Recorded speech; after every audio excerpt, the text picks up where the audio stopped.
You're watching the Action Sports Jax 24/7 network. Now it's time for the Brent and Austen Show. There's the win probability for the Jacksonville Jaguars with a couple minutes to go in the third quarter yesterday, and it looks like last season in a football game, doesn't it? One of the things that might bother me. I have three things that kind of bother me about this loss for the Jags that are deeper than just the win-loss column. And that depiction in graph might be one of them. Hey, everybody. Welcome in to a Monday, the first one after a Jags game. And the Jaguars lose. Obviously, you know that part. I've been covering this thing now for, 18 hours or so. And disappointing still for the Jags. It's funny how these games work. And this is why we always say when we try to predict things, even toward the end of the year or how the years go or what's going to happen or what kind of record do they have to have, all these kind of different things.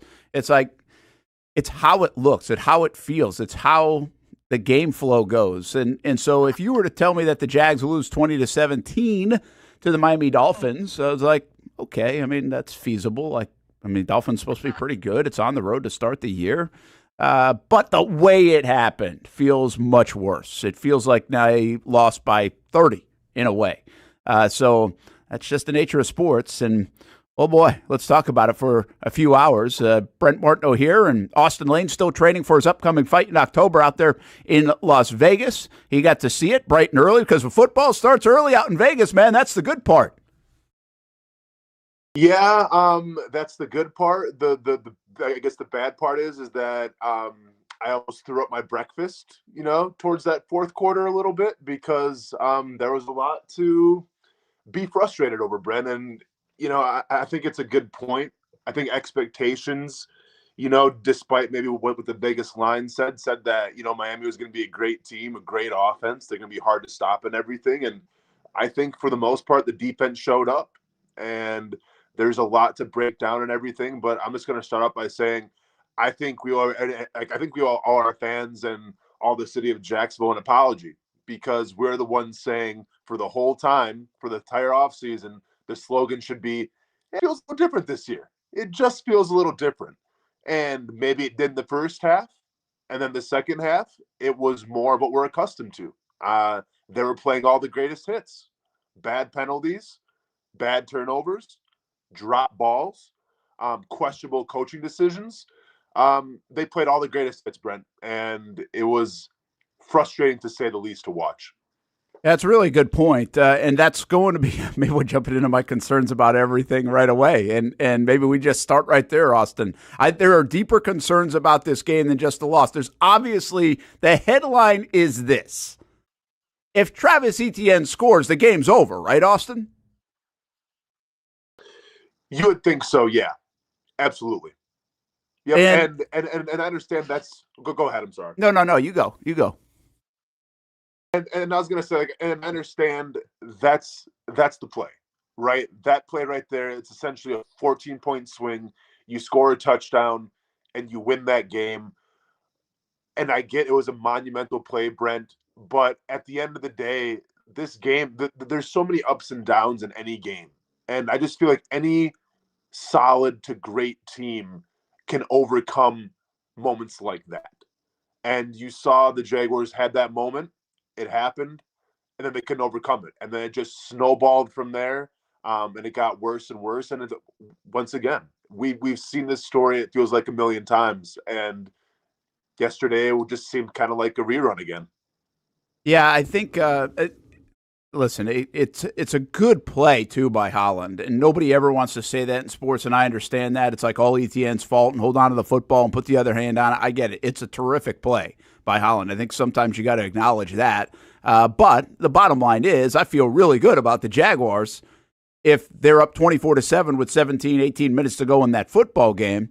And not only that, I feel like we're praising the Jaguars. They ran the ball. They got more physical. They had two drives, Austin, if they finished that drive of 96 and 97 yards. 96 and 97 that ended with touchdowns if they finished that drive off. But there's an if and a but, and it doesn't happen. And then all the things that you said transpired. They got dominated in the fourth quarter. So And that's another thing I was thinking about coming in here. I like the Jags team. I really do. I think they have good players. I think they're a good team. I don't know if they're a great team. I think maybe we learned they're not a great team, right? And they're certainly not yet. This isn't a team that's going to go 13-4 and surprise everybody and be a number one seed. I think that probably went out the window yesterday. I think we know enough right now after one game to say, okay, that's not going to be it. This is a team that's probably going to contend for the close games because that's the way the league works, and that's the way you make the playoffs. But this doesn't kill the season for me. It just tells me a little bit of something. Like, they're not great. I think if you go win this and you win 30-10, because I think if they had gone in on that play 24-7, I think they're going on to win 30-10. I think it's over for Miami. I just think it's over. And then you're like, whoa, these guys might be really good. Might have a little bit of that feel of 2017 right out of the gates. But there's a reality here too. And the Jags have good players. I'm still not sure they have game-changing players. And when I look at the Dolphins, they have game-changing players. Tyreek Hill's a game-changer. Like, to be honest with you, Waddle's not, in my opinion. Tyreek Hill is. Waddle's a terrific player. The Jags have a lot of really good players. But Tyreek Hill's a game-changer. And he changed the game. And then they also have a guy like Jalen Ramsey who can change games. And I know he got beat early, but if you want to go see that play on 4th and 1, what Ramsey did on that play was pretty spectacular.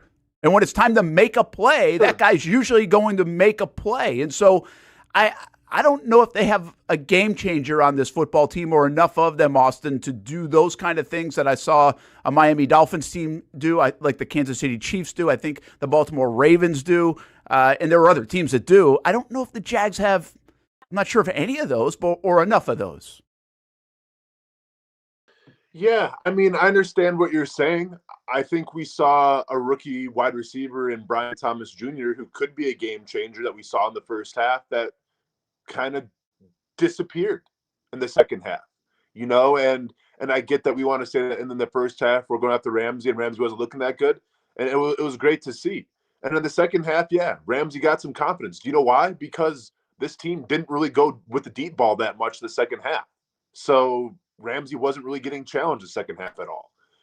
I understand what you're saying in terms of that you need that game changer, that guy that you can go to, and I agree with you. But also, I'm going to say this because, I watched a lot of football yesterday, and obviously some great teams won. A team like the Bengals, they didn't win. And when I look at the first week, and I get overreactions can happen, Monday morning quarterbacking is going to happen and everything. But once again, Brent, and it's so cliche, but I think it's the truth. This really comes down to your identity, okay? And we've been preaching this the entire offseason. And if you look at the Jaguars right now, what their identity is, we see on defense that they can step up, okay?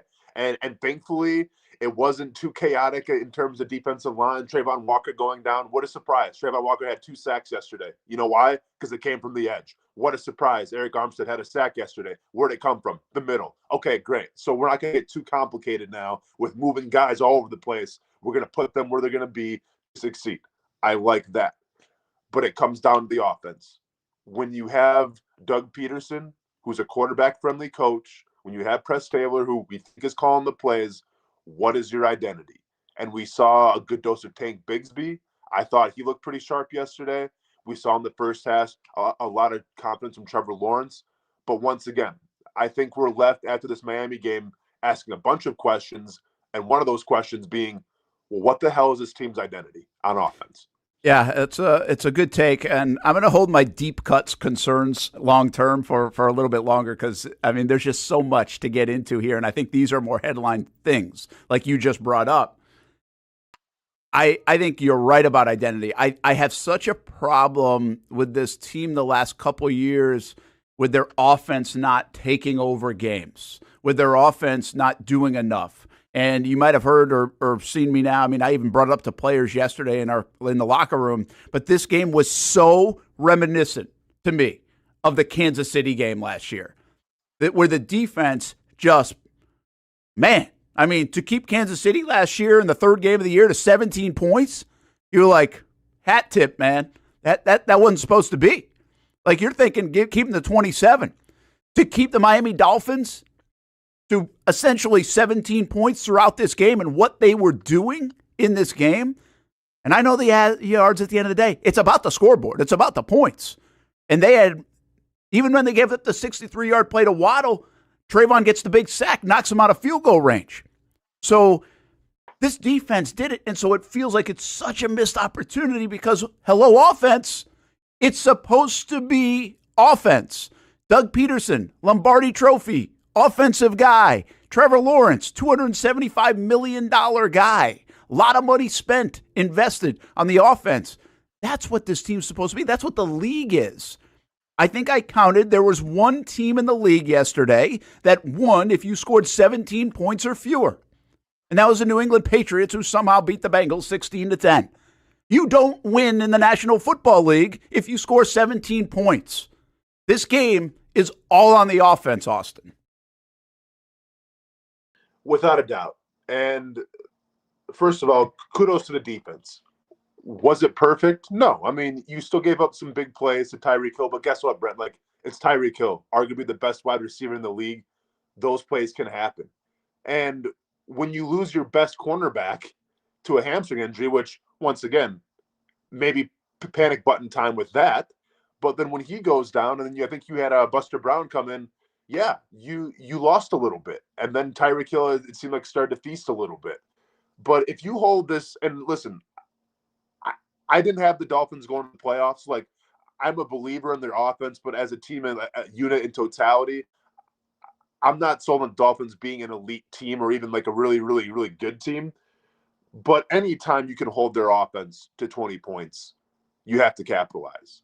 And once again, I think and it's really a tale of two halves, Brent. It really is. And that's, once again, that's kind of the frustrating part of everything. Because you saw a team with the Jaguars come out in the first half and play some excellent football. You saw a Ryan Nielsen defense that was ready to go, that was disciplined, that for the most part stopped what we talked about in terms of all the motion. They had the eye discipline.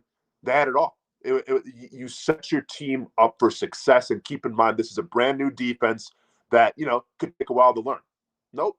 They were ready to roll. Okay, great. Special teams, I thought for the most part, played a hell of a game.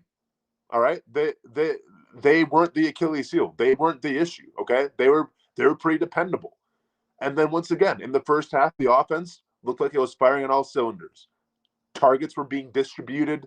Everyone was getting a little shine and everything. And then that second half is when we talk about coaching adjustments. Okay. And I understand, like, this still falls on the players. You have to catch footballs. All right. Christian Kirk, talking to you, man. You got to catch footballs. You can't have dumb penalties. But second half is all about coaching adjustments, Brent. And when we talk about coaching adjustments, I get the offensive line was porous in that second half, and Trevor couldn't really get anything off. But, man, you want to talk about adjustments on offense to the Jaguars. The second half, I couldn't see a plan, Brent. I really couldn't see a plan that second half. Yeah, and by the way, the plan does go awry when you just go 3 and out a couple of times. I mean, I get that. Like, you can't do anything if stuff isn't working. You try it and it doesn't. That happens. Like, they adjust. You knew there'd be more urgency out of the Dolphins, but and that's why you do go back. If I'm sitting here and, like, the offensive guys are in the room right now, and I think they'd be critical of themselves for a bunch of stuff yesterday too. I'm talking about even the coaches here, the way the game plan evolved and everything else.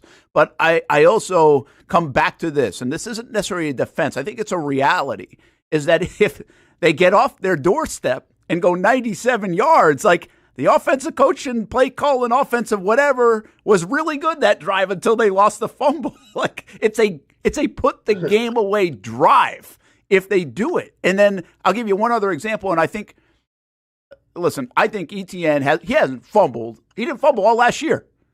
And the guy makes a good play. To me, the more worrisome ones yesterday were Kirk.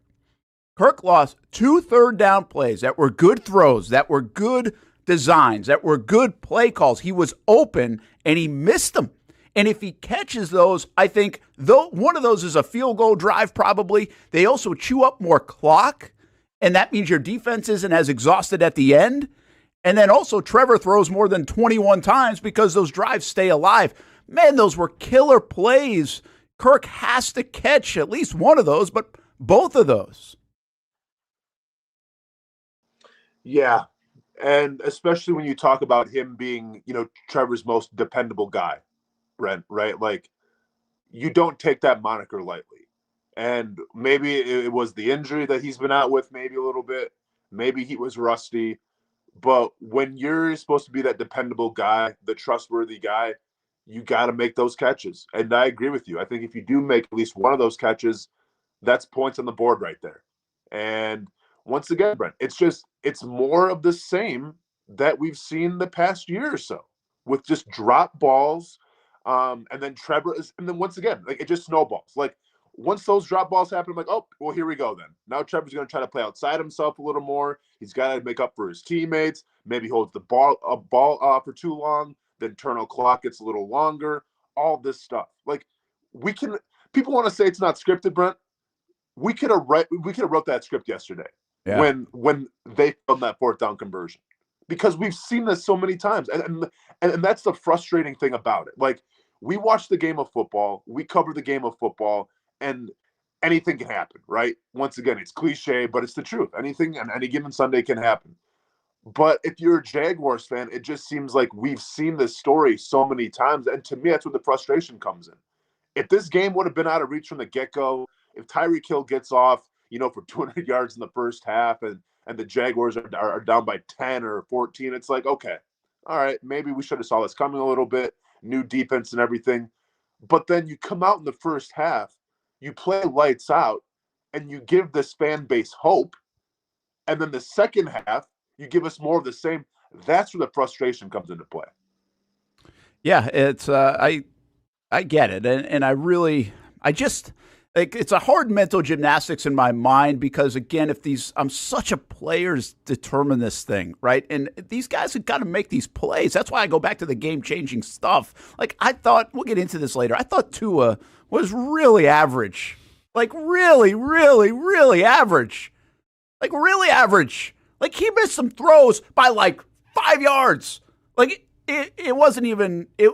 But then when he'd make a play, like when it's time to make a play, he made a play. Now, his guys make plays too, and you give those guys credit, but he did make plays. And I'm not really remembering a play that Trevor necessarily didn't make. I mean, he had the one ball slip out of his hands on first down to Kirk. But I don't think these were Trevor plays.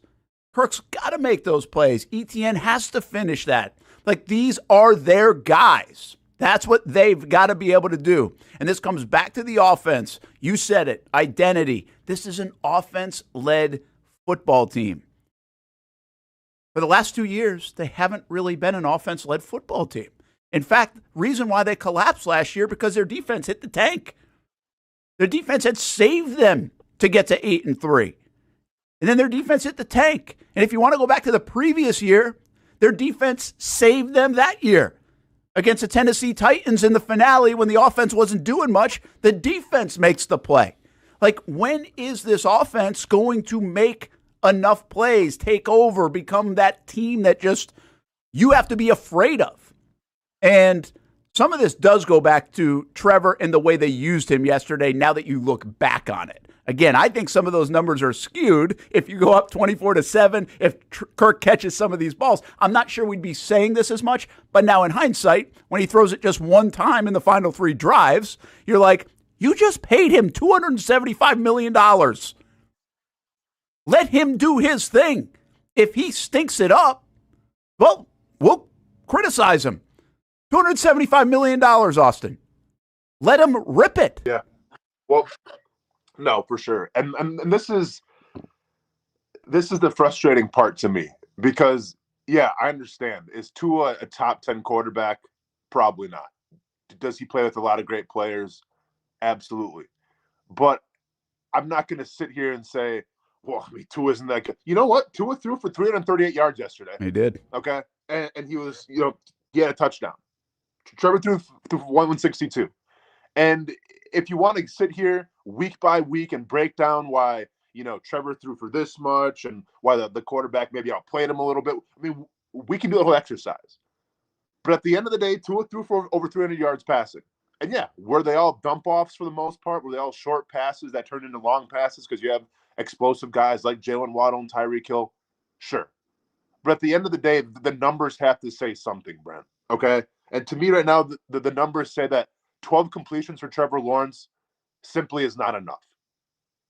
Well, Austin, the thing about the Tua stuff, what says to me more than the 338, because we know, I mean, these playmakers, we'll talk about those guys later, but man, it's impressive. It's impressive. I've watched a lot of football. I've watched some great players. I've had the luxury to watch great players in person. Tyreek Hill is about as hold your breath as I've ever seen on a football field in live action. I mean, it's really something to behold. And I know people have been saying it for years on TV, but it's something different when you see it in person. But the bigger number to me, Austin, is Tua threw it 37 times in a relatively close game. They're putting the ball in the hands of their $250 million guy. The Jaguars did not put the ball in the hands of their $275 million guy. So I make a comment on Twitter because this guy's like, hey, Tua's way better than Trevor. I'm like, I didn't see that yesterday. But here's the bigger problem with that. You can agree or disagree. That's fine. I can't tell if Trevor had a good day or a bad day yesterday. How can't we come out of a football game and know that? Like, we should know that every time. You're paying him to be the guy in a pass-happy league, and he threw it 21 times like he was Mac Jones against Buffalo or Blake Bortles, years ago when you're trying to protect the ball. Like, that shouldn't be it. Not when you're paying that guy. Like, I should be able to come out of this game and say, man, he's awesome. Or, man, he's got to do better. I mean, I don't really have a strong opinion on Trevor yesterday. That's not good. No, it's not good at all. And once again, I agree with you. It comes down to how do you view Trevor as? And I think we all agree. Like, this guy, he's a franchise. He's going to be here for the next 5 to hopefully 10 years. And it did seem a little like Blake Bortles-esque, where it's like, okay, well, let's not give him too much here and everything. And I'm sorry, like, did you implement a brand new, like, did a new offensive coordinator come in? Did a new head coach come in? Because I saw a defense with a new coordinator that played pretty damn good in a new system with a new scheme, with new players, and that wasn't an issue. And I saw an offense that had essentially the same offensive line coming back, set aside from the center, the same quarterback, obviously, the same play calling, the same offensive coordinator, the same head coach, a couple new wide receivers, the same running backs. And what are we talking about? Yeah, he needs to have the chance to impact the game, Austin. He's one of your best players. We can argue where he is on that list. He's one of your best players. You have to give him the chance to impact the football game. And he did. I mean, listen, touchdown throw was beautiful. He had some nice throws early on. He had zero impact on the football game in the second half. And that's a controllable thing. He had zero impact. Like, on the 3rd and 4th down, which we're going to get into in a bit, we're going to take a break here in a moment, but if it's 4th and 1, I'm doing 2 things on that play. One, I'm about ready to prove that we can get a yard. And so I take the guys over there and I'm like, we're going to get this yard and this is going to set the tone for the year. I can live with that if I'm Doug. And then I'm going to learn a lot when they don't get it. But I can live with that. Not run sideways. And so if you not going to do the first thing I said, then put it in your best player's hands. That's Trevor. You just told us he's your best player. You paid him $275. He didn't factor in to the most important play in the football game at the time. That's a problem. I don't like it. Yeah, it's a giant problem, Brent. And like you said, I think we got to go to break here pretty soon. But there's so much to unpack here, and when I say so much to unpack, so much in a negative way. And I think a big talking point we have to address when we get back from break here is the fact that we talk about the whole play calling situation, and like it almost got put on a pedestal where it was so ridiculous, and we were tired of talking about it, and we were burnt out talking about it. And thankfully, none of the national pundits really got a hold of it or seemed to care. Maybe that's being a smaller market team, whatever the case may be. You'll take it because it's less distraction for the Jaguars. And the first half, despite of whoever was calling the plays, all right, everything looked fantastic. And then once again, it's more of the same. It's a tale of two halves. And now all of a sudden, guess what? The play calling is going to be an issue again, and it's going to be a talking point. And to me, we've discussed this a lot, but now we have to get back into it because, well, what we see on the field, we have to talk about. And we saw a team of two halves. That comes down to, once again, yes, the players in the field have to play the game of football. I understand that. But it also comes down to coaching and play calling. And it lasted all the half. It wasn't a distraction, Brent, for a half. And now we're sitting here on a Monday wondering once again, okay, well, play calling. Here we are again, guys, playing the greatest hits. What are we talking about? Yeah, I think it was average head coaching on both sidelines in this football game, to be honest with you. But I also thought there was some star coaching, and we'll get to that when we come back. I have 3 concerns long term based off this game, and I know it's a small sample, and I don't like to always do that. But I think that's what we have to work with right now, and it's not just this because we have 3 years of Doug as well. So we'll take you through the concerns or my concerns, and then also. Eventually, we'll get to some positive stuff, I think, around Brian Thomas Jr. and some other things. But we have some reaction and all the rest. We're in Miami for it all. And it really, this one stings early. It stings early because the bottom line is we can all see a scenario where we think the Jags are pretty good and they're going to be in the race. And you come down to a wild card spot in a tiebreaker against the Miami Dolphins, and this is the game that blew it. And you don't make the playoffs. That's what these early games can impact long term. We're back on the Brent and Austen Show on a Monday. Don't forget, tonight we debut Jags Report Live for 2024, and we moved it to String Sports Brewery in Springfield. It'll eventually go to Jax Beach when that location opens. Antonio Johnson, our guest tonight, and you can watch it on Fox 30. You can also watch it right here on the Action Sports Jax 24/7 network.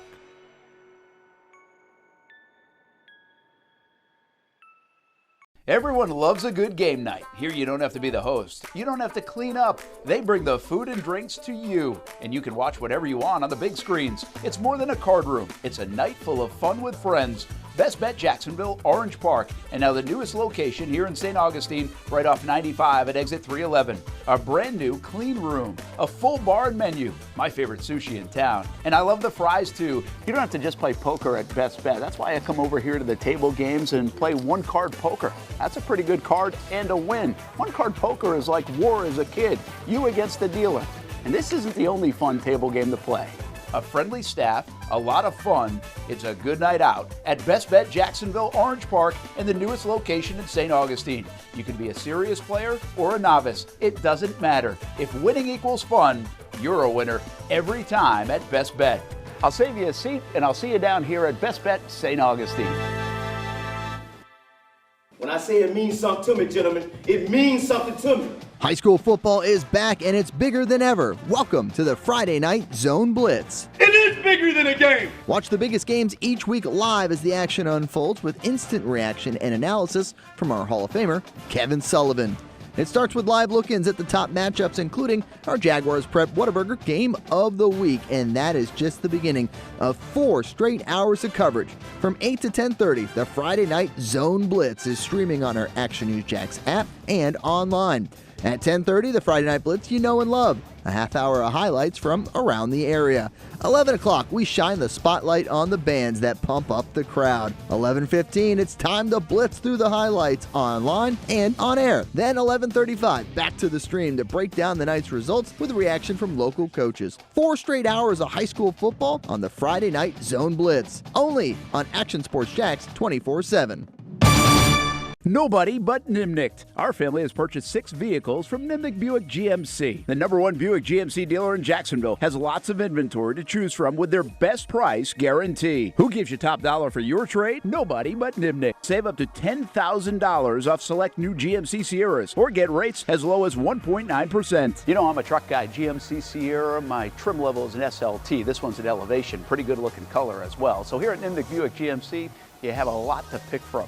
My father-in-law, he drives this, an Enclave, so I like that GMC in the family. 2025 is coming around the corner, which means it's almost time to close out those 2024s this summer. You can schedule a test drive at NimnichtBuickGMC.com, and while you're there, check your trade value and customize your payment options. Nimnicht is there for you, even on Sundays. So, who has put in the most years and stands behind a better experience? The answer's simple. Nobody but Nimnicht. Your friends in the car business since 1941. GMC, we are professional grade. It's hard to put a price on comfort, especially when you use that comfort on a daily basis. But if we're gonna put a price on it, how does the lowest price guaranteed sound? Furniture Source is gonna have the biggest brands, whether it's Ashley, Casper, or Tempur-Pedic, and once again, it's gonna be the guaranteed lowest price in Jacksonville.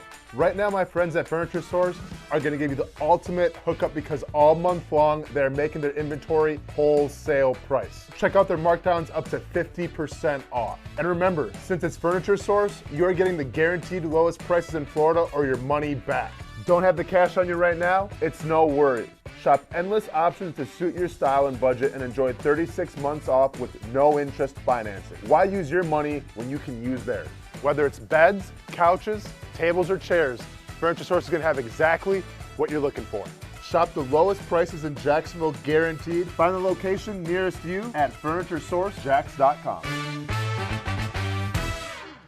It's a new logo, new branding. With Bold City Heating and Air, it's an old school approach. One of the few locally owned and operated air conditioning businesses left in Jacksonville. It's hot, Florida in the summer. You can't do much to avoid it, but you can keep cool with Bold City Heating and Air. It's every customer counts kind of service, from when these trucks have pulled up to my home over the last couple of years and when they pull into your driveway as well. From communication to pricing to the actual service, everyone at Bold City Heating and Air cares about you. You know who is coming to your house. You know they will be well trained and they will respect your home. Air conditioning convenience at BoldCityAC.com. Stay cool while it gets hot. Bold City Heating and Air can help. Don't get caught sweating all summer. BoldCityAC.com. And they have financing to help. New systems starting at $110 a month and $50 off any repairs. Stay safe, stay comfortable with Bold City Heating and Air at BoldCityAC.com. Homegrown in your hometown. Welcome back to the Brent and Austin Show, streaming on the Action Sports Jacks 24/7 network.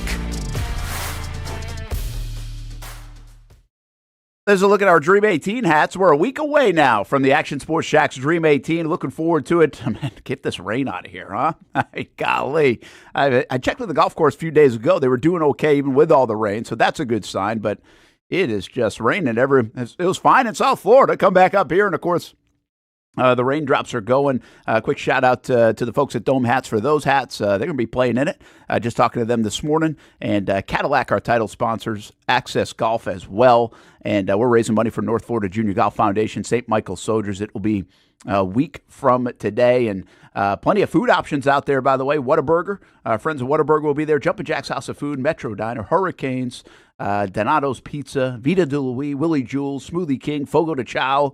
And we think we're going to have sausage dudes out there as well. So hopefully you can be a part of it. Although I will tell you this always happens. We're about out of spaces. I mean, I can sneak another foursome or two in if I really want to, especially if somebody has to change of plans late in the week. So you can still get in, ActionSportsJacksDream18.com, or you can make a donation if you'd like. And we'll have some silent auction items coming up a little bit later in the week. All right, let's get back to business. And, well, not great business, I guess, for the Jacksonville Jaguars, and a loss. And again, I think if you take the loss 20-17 to Miami and you're like, okay, they lost 2017, like outside looking in. But if you diagnose this loss, this obviously feels a lot worse. Jags missed a huge opportunity here, and this is really starting to pile up, in my opinion. Jags missed opportunity last year, an opportunity to maybe change the franchise, go to the playoffs back-to-back years for the first time in 20-something years, 25 years. I missed an opportunity again. Is that going to be the DNA of this team? Austen Lane in Las Vegas said, hey, the identity. Well, what if it's a DNA problem where you missed opportunities and you just can't finish it off? And I think that's one of my major concerns coming out of this game now, which I'll get into in a moment. Brent Martineau here along with Jason Hamby in the booth, and Austin in Vegas. What do you say? A shot looking a little bit better? If you see in Austin's Elvis picture, it's because we went up. The shot has been in and out a little bit, although you sound fantastic. And that doesn't look bad. That doesn't look bad. There you go. We're taking you. That beard looks. Okay, let me go ahead and move these books around a little. Oh, there it goes. Yeah. Okay. Well, that's all right. But we'll just give people a sneak peek at you in case they miss the big beard, man. Beard looking good. Yeah. How's the training going? Training good? Going great, man. It's definitely a grind. But it's great. You know, I mean, I think for the biggest difference between this training camp that I've done at any other training camp, in terms of MMA, is just the intensity. The gyms that I'm going to, they're really big on get in, get out. But when we get in there, it's going to be nonstop work. So I'm probably working with 7 or 8 UFC fighters that are either heavyweight or light heavyweight, and it's intense, man. It's a grind, like I said, but obviously sleep's a big thing. So I'll be getting a lot of sleep, and obviously just, in terms of body recovery, at the UFC PI, they do a great job of taking care of you as well. So I'm working hard, but obviously recovering hard as well. And part of my recovery thing is, unfortunately, couldn't go out and place a bet yet. I got cocky. And thought that I could just go online, go on like an app and do it. And there's tons of apps here in Vegas that you can use to place bets. But what I didn't know is that when you sign up for one, you actually have to go to a certain location and show your ID to get verified. So literally, yeah. So it's whatever. It's 9:30 here, which would be 12:30 in Jacksonville. And I'm like, all right, let's go ahead and place a little bet down here. Jaguars covering the spread. I like that. Tyreek Hill, hate to do it, but I'd probably take the over in receiving yards. Trevor Lawrence gonna have a good day. Let's go the over passing yards prop. Thank God I didn't. But so I put all that down, get ready to place the bet, and then you must go to a kiosk, turn on your location to get verified. So then I drove 5-6 miles to get verified. Wow, then you I did realized that I tried. And then I realized that you actually have to go in person to show the people. I had to go to this gas station. This gas station had a casino in it that had the William Hill, or Bill Hill as I like to call it, the William Hill app. So I had to get verified, and the line was out the door. So I'm like, whoa. So I have 10 minutes to get this verified to place my bet for all these props. I'm like, not gonna happen. So I left, went back to my place, watched the game, and then it unfolded from there. That's interesting. Like in New York, because a lot of horse racing stuff in New York, and so they have what they call OTBs, off-track betting, and so they're a little bit like this. It's almost like feels like you're going into not that I've been here, but a bail bonds office or something like that,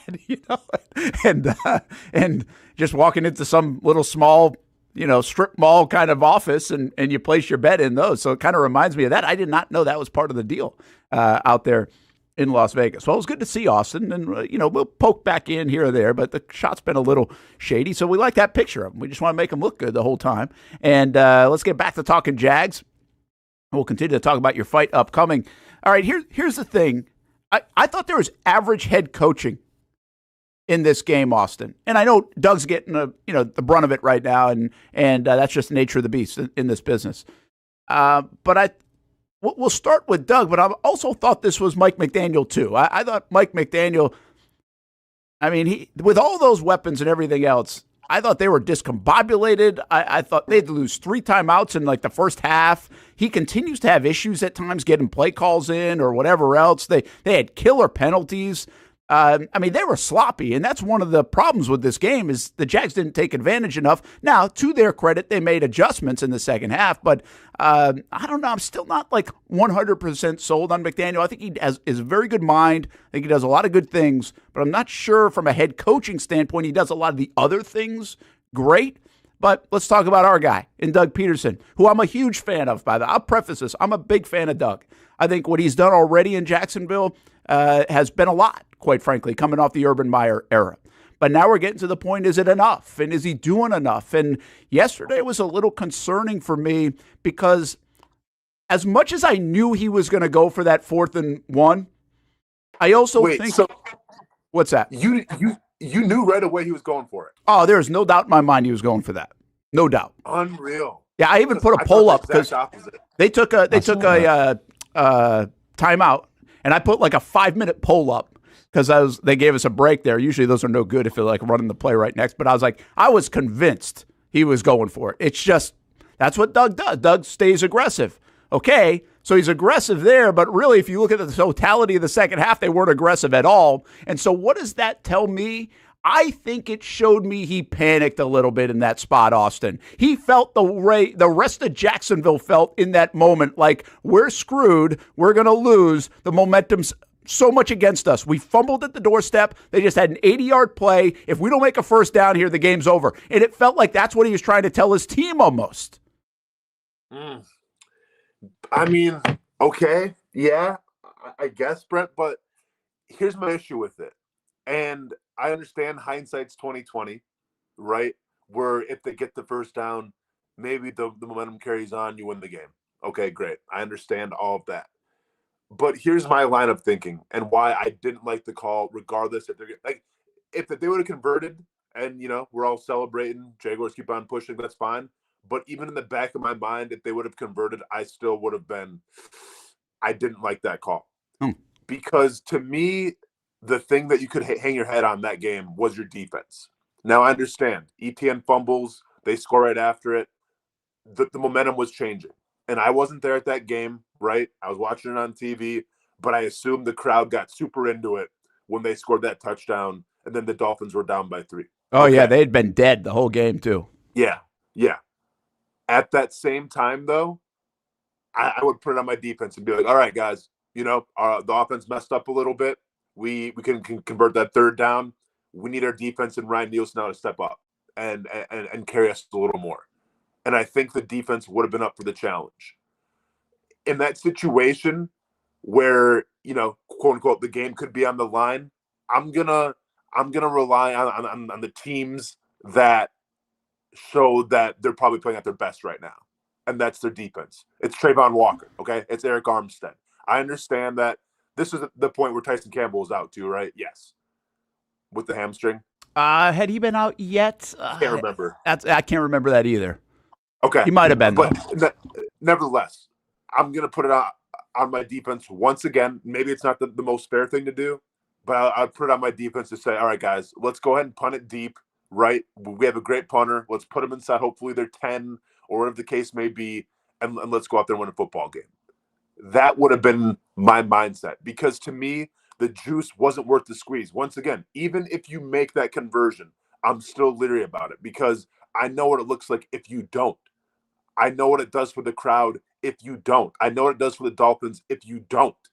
So that's why, regardless of what the outcome would have been in hindsight being 2020, Brent, I want to punt the ball and hope that my defense can stop him. Tyson was still in at that point. Tyson was in still at that point. But hey, listen, I always try to do this, guys. I don't know if it's the right thing. I can get like as mad as hell as Twitter does and everything else, but I try to see it from the opposite lens. And I try to live in the moment to it where the game was. And I just know Doug being Doug, like he's an aggressive guy. And I knew you could almost feel it in the stadium. Like there was a little desperation at that time where you almost knew that if you punted it back to Miami, they were going to at least kick a field goal and tie it up anyway. And so I almost could tell what he was thinking. But he's the guy getting paid like a lot of money to also think of the other side. And it's less about the defense. I'll give you one more reason why I think he was thinking that way, because he knew the defense eventually was going to get tired. They were on the field a lot. The Jags were not holding the ball for as long as even though they were up in that game 17-7, they had not held on to the football as much as you think they would or even they wanted to rest their defense and keep Miami's offense off the field. So I think all of that is why he went for it. But he also has to be the guy that's been through this so many times that it's like, don't blink. And, well, I thought he blinked. And he almost like gave that kind of, aura of panic to his whole team. Because, holy cow, fumble at the goal line, game's over, to 80-yard touchdown, damn it, to now we're just going to go for it. Like, this is it. Like, it's like there were still 2 minutes to go in the third, or that was the end of the third quarter. That's why they had time, because there was a third quarter change. There's still 15 minutes to go in the game. So even if you do kick it away, and they come down and score and tie it up, well, you got plenty of time. Settle this thing down. And he kind of panicked there, which I haven't seen a lot of that out of Doug in that sense. I've seen aggression, but I haven't seen panic. So I thought that was a little bit of a sign of panic and a lost faith in his football team at that moment, almost like he got wrapped up in it the way a player would get wrapped up in it. And so I thought that was a bad sign from a coach that I think is a really good football coach and has a good feel for the game. And I thought that was a mistake by him to do it. And honestly, it was a mistake in hindsight where the Jags didn't even have to pay for it. Sanders missed the kick. Like, it was actually a neutral play. It ended up being a neutral play in the game in many respects. So then there's one other element to this, though, Austin, in that part is you have got to, with all this play calling stuff, I believe it's collaborative in some respect, but the bottom line is he's put this all on him. And so it goes back to the Trevor trust. Give it to your best player. Why are you running sideways? Why are you running sideways on fourth down? Like, if you have a commercial break to come up with a play, there's no way in hell Doug isn't a part of that play call. Like, he is a part of that play call. And you didn't put it in 16's hands? You didn't have a better play for 4th and 1 than running sideways? Yeah. Well, and once again, this comes down to identity, Brent. Okay. And yeah, I understand that. And it's funny because when they go lateral and Etienne gets stopped, I'm like, that's the game. That's it. You know, like there's too much momentum now in Miami. You've lost all your momentum. That's it. That's the game right there. Caught in the third quarter. Like that's where I was at. And then obviously Miami missed the field goal. I'm like, man, maybe this is different, you know, because I think in the past you would have seen them fail to get that 4th down, how it happened. And then Miami goes down there and scores a touchdown. And yeah, then obviously it's out of reach, but it didn't. You had a missed field goal. I'm like, okay, well then maybe this truly is different. I'll say this though. You watch good teams around the NFL. All right. And I'll say a good team like the Eagles. If you watch that Eagles and Packers game, when it was 3rd and short or 4th and short, what was going to happen? It was either going to be the tush push or it was going to be Saquon Barkley up the middle, right? Because that's who the Eagles are. They try to punish you at the line of scrimmage. Yeah, they have all this speed. They have A.J. Brown, Devontae Smith, and Saquon Barkley is very versatile out of the backfield. So they have all these dynamic players. But at the end of the day, when it's 3rd or 4th and short, we know what Sirianni's going to do, okay? It's not going to get cute. It's not going to be these outside runs. It's going to be smash mouth football. We're coming down your throat and see what we can do. Okay, fantastic. The Jaguars don't do that yet. Okay, the Jaguars just they're not to that point. Now we saw once again with Tank Bigsby, and I think this is one of my questions, Brent. I think in terms of rep share, in terms of usage, what are we talking about now with Tank Bigsby with Travis Etienne? Because we saw a very costly fumble, and I think on some teams that fumble happens. You don't see Travis Etienne again for that game, regardless of how much he means to your team. But we saw him again. I get it. He's very first play. They went right back to him on a screen play. I think it was first play after that. Yeah, which is wild to me. But you put him back in there. Okay, maybe he's a leader. He's one of your trusted guys. So be it. But you had a guy in Tank Bigsby who's obviously made vast amounts of improvement, who had the better rushing day. What is this, I guess, running back share going to look like now, Brent? Like, is it still the Travis Etienne show and we use Tank Bigsby sparingly? Or did Tank Bigsby really show you something where it's like, okay, we have to get this guy more reps because, well, he hasn't shown why he shouldn't be getting more reps? Yeah, it's going to be an interesting deal how he handles this. I think there's, again, this is why I kind of I go back and forth on this stuff with Doug. It's a mental gymnastics in my mind. I want to make it clear, like, I can be critical of Doug. I have been critical all offseason about the way he's handled the play calling and everything else and this whole topic. And again, this is, somebody just said, like, why are we talking about Press Taylor? Because it's not Press Taylor. It doesn't matter what Press Taylor calls or if you like him or not. It still goes back to Doug. Because Doug's the one making the decision to do it. So it's on him. The way he's handled the whole thing. If Press calls a bad play, it's on Doug. Because Doug's not calling the play. So this all goes back to Doug. So, like, I'm not, like, you can sit here and talk about Press Taylor all you want. But I'm not on Press Taylor. Every bad call, if you think it is a bad call, goes back to Doug. Because Doug has set the table for this to be the plan. Now, to piggyback what you said, Austin, I don't know how they're going to go forward with this, but I do think what they're trying to think about is, first of all, get the confidence of Bigsby up. He's looked very good in camp. They want the 1-2 punch, but I also believe in this long season they want to play the marathon, not the sprint, when it comes to Etienne and his touches. So I think you're going to continue to see this balance And one other thing about this game, the Jags stuck to their plan of development and mixing in players. They mixed in a bunch of players in this football game. Like, they did live true to that, especially on the defensive end, and I think it holds true for a guy like Bigsby. I think they'll continue to share the load, especially in the early going of the season. Yeah, I mean, absolutely. But I think at what point, like, once again, and listen, I'm on the defensive side of the ball, right? More than the offensive side of the ball.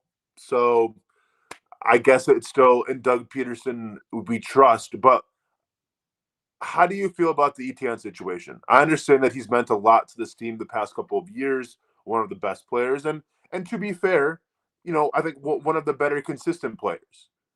Had a rough go around, had that fumble.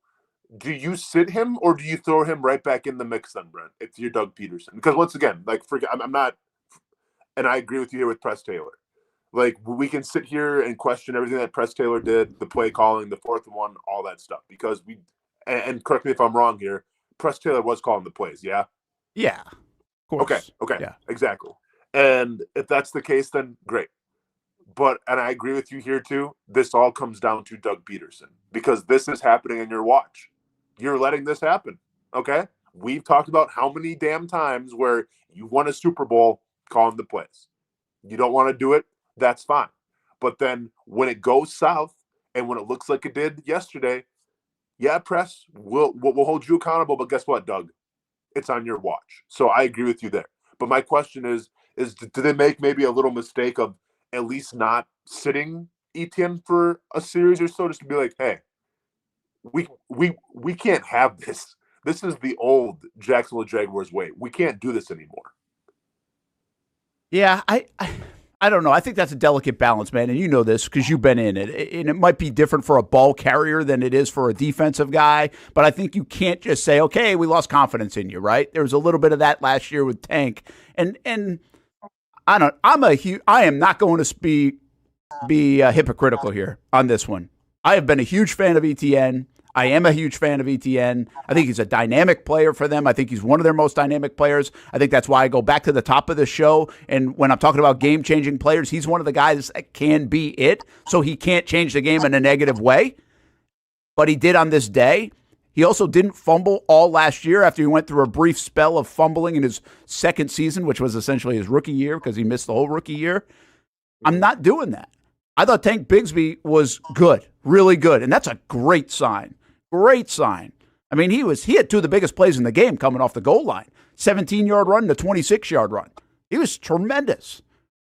But I'm not here on one game sample to sit here and tell you that all of a sudden, because of a fumble and some good runs by Bigsby, that he's better. I saw Chris Sims say he's the better. I mean, come on. Not one, no way.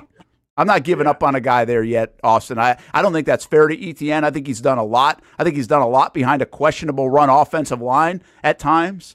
And I think they're going to need him, and they need him to do a lot. No way. Give it back to him. He's still your guy. And Bigsby may help share the load and earn even more. And good for him if he does. But that's a one-game sample. And if you're switching things on a one-game sample, to me, that's super panic mode. And that would be ridiculous.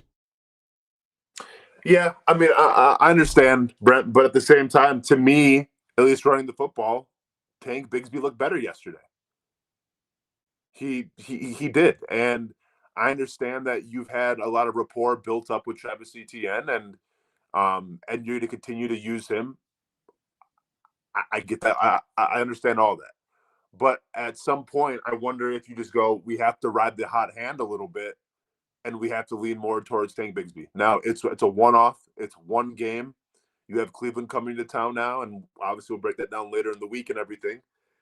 But I just feel like from that last game where if you want to run the ball and it's fourth and short, like, yeah, I would probably still trust Travis Etienne right now, Brent.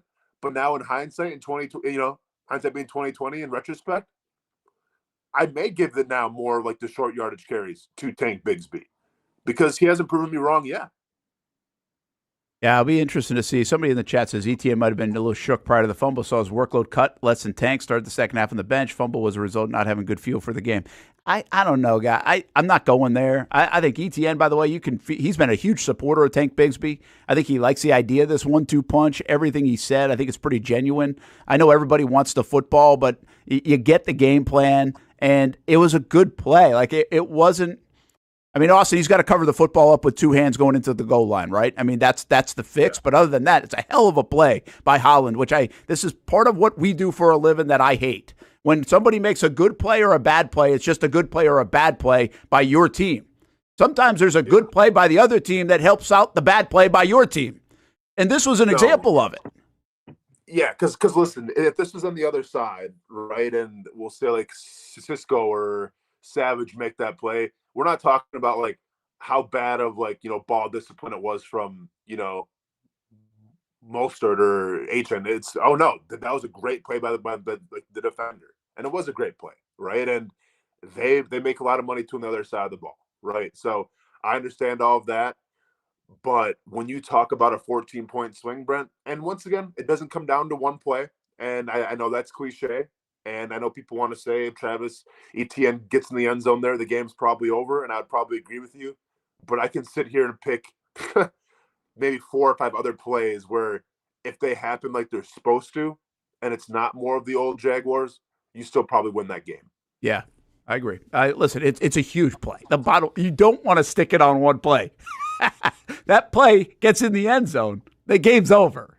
I mean, yeah. It is kind of one in a sense, yeah, but I understand what you're saying. I get it. But I think if Christian Kirk catches the ball, I think the game could be over. I agree with you too. I thought those were just as bad. I think there's a lot of play. Once again, I think if they can convert that 4th and 1 or even punt the ball, I think the game might have been over. Like, I don't know, man. Like I said, yes, that was a huge play. It was a 14-point swing, and the game could come down to that. But there's a lot of plays out there, like in any football game, where if you go back and watch it, you make the play here, you make the tackle here, you make the conversion here, you don't have a penalty here, you win the football game. Yeah, I agree. And it's very reminiscent, by the way, of like a quarterback at the end of a game making a bad throw. Like Matthew Stafford threw a ball in the end zone yesterday in the 4th quarter, right, and got picked. And it's like if they lose the game in regulation, even he came back from it, But if they lose the game in regulation, Rams fans would be like, "Oh, I can't believe that's why they lost the game." Like, well, in the same respect, it's like, well, no, there were 100 different plays in that game that probably could have changed it, and I get that mentality. But this is the running back version of it. I mean, usually it's the quarterback that makes that play or a defender that screws up on a penalty or just a missed assignment. You don't usually see it from the running back where you're like, okay, this is really the play. And that in this instance kind of was. All right, we got to take a break. When we come back, I want to get to this part before I forget it. The 3 concerning things that I have that might linger throughout the season from yesterday's game. And there's probably more than that, but 3 that jump out to me, at least in my chaotic mind. We'll do that when we come back. Brent and Austen Show. From Jacksonville to Las Vegas, with everything going on in Miami from Sunday. Week 1 in the NFL, almost in the books. Get the Jets and the Niners tonight. That should be a pretty good football game. Another wild week 1 in the NFL, which is just crazy. Action Sports Jax primetime. You can check it out, 10:30 on Fox 30, 11:30 on CBS 47, each and every Saturday and Sunday. All the reaction from Sunday's games every Sunday on that show.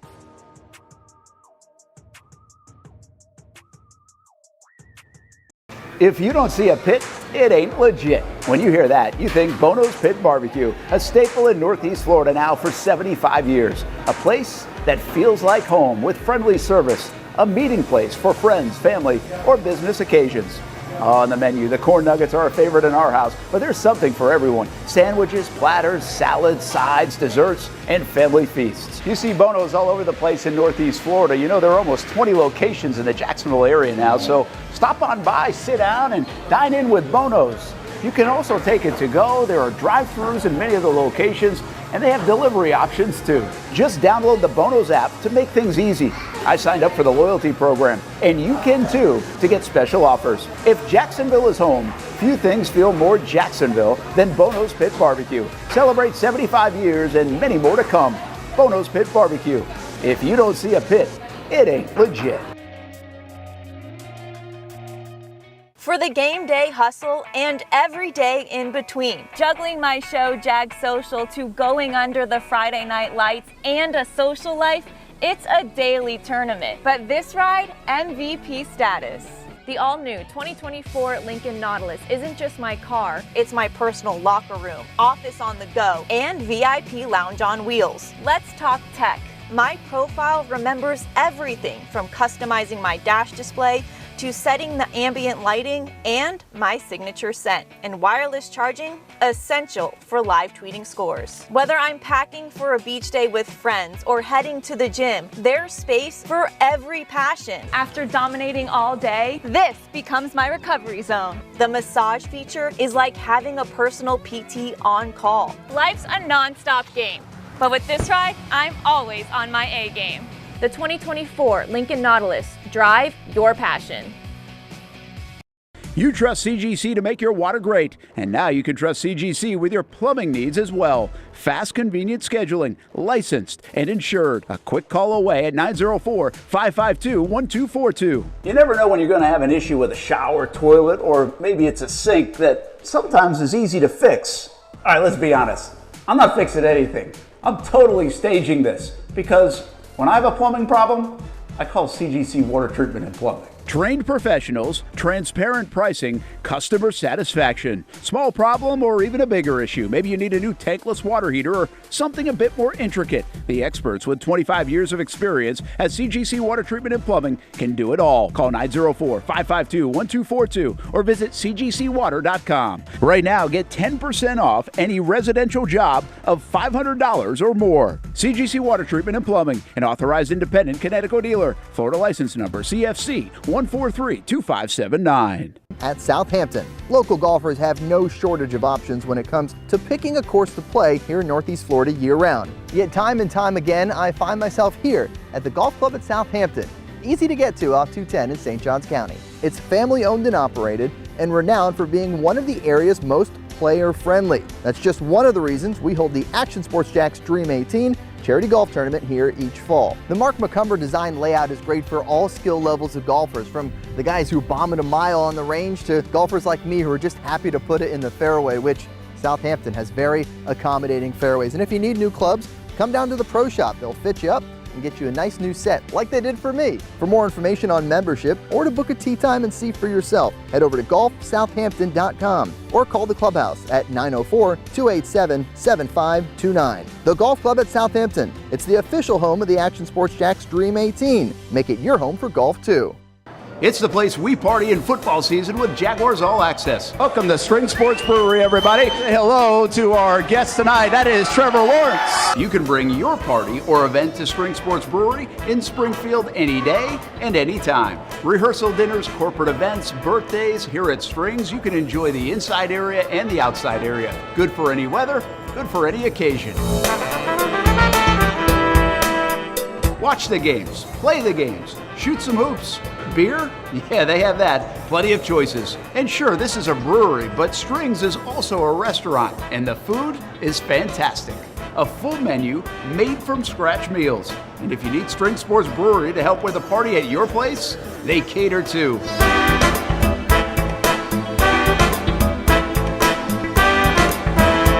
Family, beer, food, sports. Spring Sports Brewery in Springfield.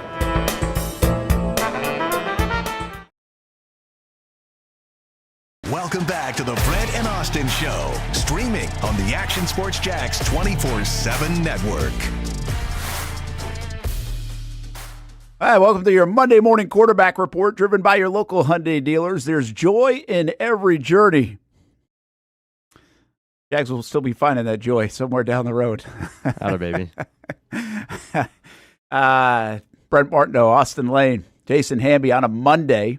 used to call it Monday Morning Madness. We did a special show when we had our afternoon show, so we do a Monday Morning Madness. So now we're just here on our normal time. It's Monday Morning Madness each and every Monday, no matter what. We appreciate you being along with us. I know there's a lot of comments going up. Thanks for hanging out on the show and all the interaction. We love this time of year, and I know everybody doesn't agree on the same page with everything. We got the Miami fans into the Tua and Trevor stuff as well, and that's cool. Everybody's got their opinions, and it's fun, but it's just it's an emotional time for football fans. And if you're around here and you're a Gator fan and a Jags fan, you know what's funny is like Ty's a Gator fan, but my father-in-law is a big Notre Dame guy. And so he's become a Notre Dame fan. Like I think he's actually a bit more of a Notre Dame fan than a Florida fan, probably based on recent success. You know, you kind of, and some people be like, how can you be both? Well, I don't know, but he is. So, and then the Jags, and he's like, oh man, he's like, and the football season's over. Notre Dame, holy cow, man. That was bad. It was great, but bad, like in so many different ways. Brent Martineau, Austen Lane, Jason Hamby. All right, let's get to our Monday morning quarterback and show you the wall that says it all. Just before we keep talking about all this, there it is. The opportunity fumbled. Yeah, that kind of tells the story. And the Dolphins end up getting the win. There you see the rest of the AFC South, which we'll talk about the other parts of the league, and especially the AFC South. Yeah, the Colts battle. There's some good moments for the Colts, but also the Texans pull away and find ways to win, right? You're talking about teams that find ways to win right now, and that's a big deal. And what a story with the whole Calais Campbell and Tyreek Hill and other players helping out Tyreek Hill before the game. And you just kind of, didn't you know that he'd make a play or two? And then the celebration. I mean, it's a different deal down in Miami now. They just let that guy go.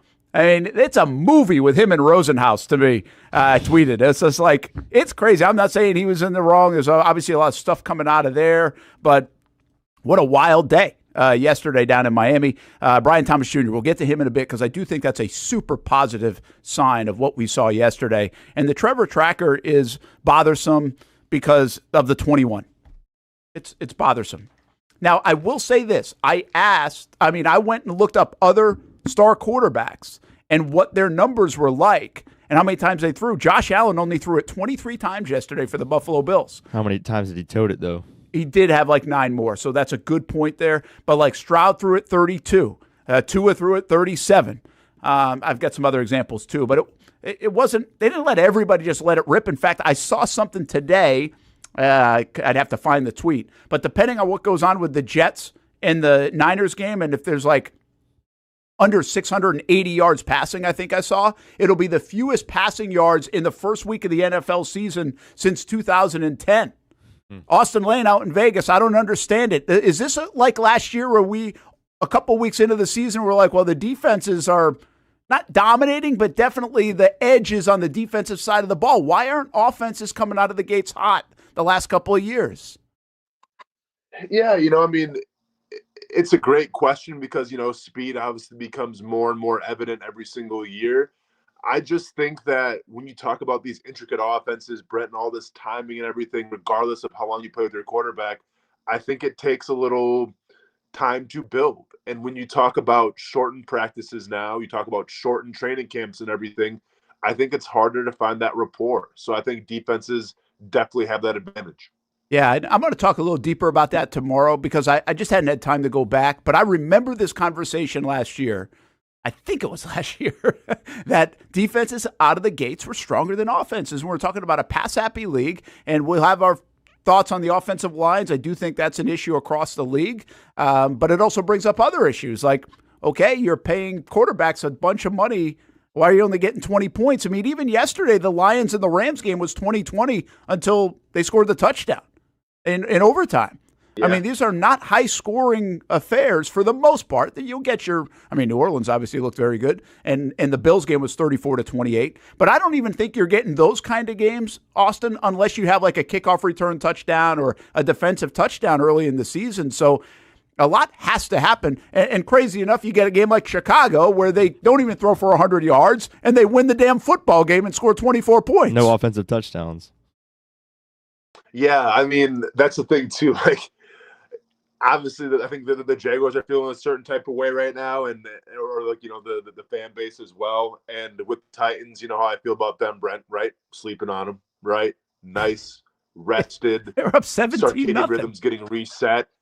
At least 8 hours a day or 8 hours a night of just restful sleep on the Tennessee Titans.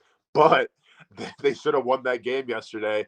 And I think if you're a Titans fan now too, you're probably a little pissed off with how it went down in Chicago, because that was the game that the Titans should have had. All right. I have 3 concerns from yesterday. I have a lot more concerns, but I have 3 concerns that I think that I'm curious if this is a tell, guys, that it's going to stay with the Jags and they haven't fixed it. To start the show today, Hamby put up a graphic, and it was like the Jags had a 92% win chance late in the third quarter with 2:20 to go in the third, up 17-7, and then watch the graph. And what I said is that's very reminiscent of their season last year. Now, I don't think people lean on the injury excuse enough because nobody likes to make that excuse. The bottom line is they got hurt last year. But they also didn't finish. They couldn't finish against Tennessee, and they were way better than Tennessee, even with the injuries. And they couldn't bring it home. Austin, I have a major concern that all of a sudden we're looking at a team that's lost 6 out of their last 7 games, and that game yesterday was a microcosm of last season. A little clunky to start, get on a roll good, 17-7 at halftime, and then not be able to finish, have something happen, and then, the collapse in the fourth quarter. Is that all of a sudden the DNA of this football team and this franchise, that they're not going to be able to finish things when the time counts? I mean, listen, I think that's going to be their identity until proven, different, because that's what we're accustomed to seeing now. And it'd be one thing if it was a one-off, but we saw it last season, and now we see it to start this. See, this is the thing about football, Brent. This is the great thing. Like, every single year, and this is why, fans are always, like, hyping everything up. Like, this is our year, because every year is different, right? It's new players, it's new coaches, it's a new attitude. You get a chance to start on a clean slate, all right? Like, yeah, we always want to say you're only as good as your last game was and everything. And like, this is the thing, too, as well, Brent. You have a team now in the Jaguars that we've been hearing this the entire offseason, how that Tennessee game is still lingering with them. It's a chip on your shoulder, right? It's a chip on your shoulder. You got to finish. Okay, great. You had a chance to finish in Miami, and you didn't. It's more of the same.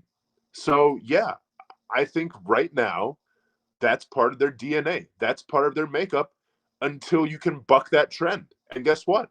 They haven't done it yet. Yeah, this is where there's some criticism of everybody involved, right? Including Trevor, because you get the ball back with 4 minutes to go in the football game. And now the Lions were in the same situation yesterday, and they didn't do anything in the 4-minute offense, but they ended up getting the ball back enough time to be able to go kick the field goal. So somewhere in there, the Jags had a similar situation. If we want to take those two teams, who I think are very nicely paralleled through the last few years, with the Lions getting a year head start on the Doug era, but they ended up finishing, they got a second chance. You're not going to always get a second chance. Trevor's going to be able to bring them down the field, right, and march them down the field and get them in field goal range and do what actually Tua and Miami did, and lean on whatever you got to lean on to get enough first downs, milk the clock, and have a game-winning field goal attempt. Jags couldn't do it. Well, and here's the thing, though, Brent, and like, I'm not even going to compare the Lions and the Jaguars, because I see Dan Campbell and his like mentality and like what he brings to the table.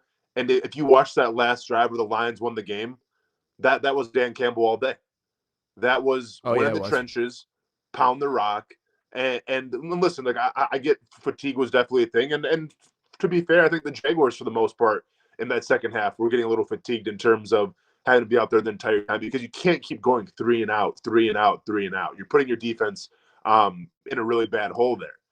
But you saw how the Lions won that game, where you know what they're going to do. They're going to pound the rock, and the Rams couldn't stop it. And now maybe they're missing Aaron Donald a little bit for sure, but there's nothing more demoralizing as a team when you know what the team's going to do and you still can't stop it.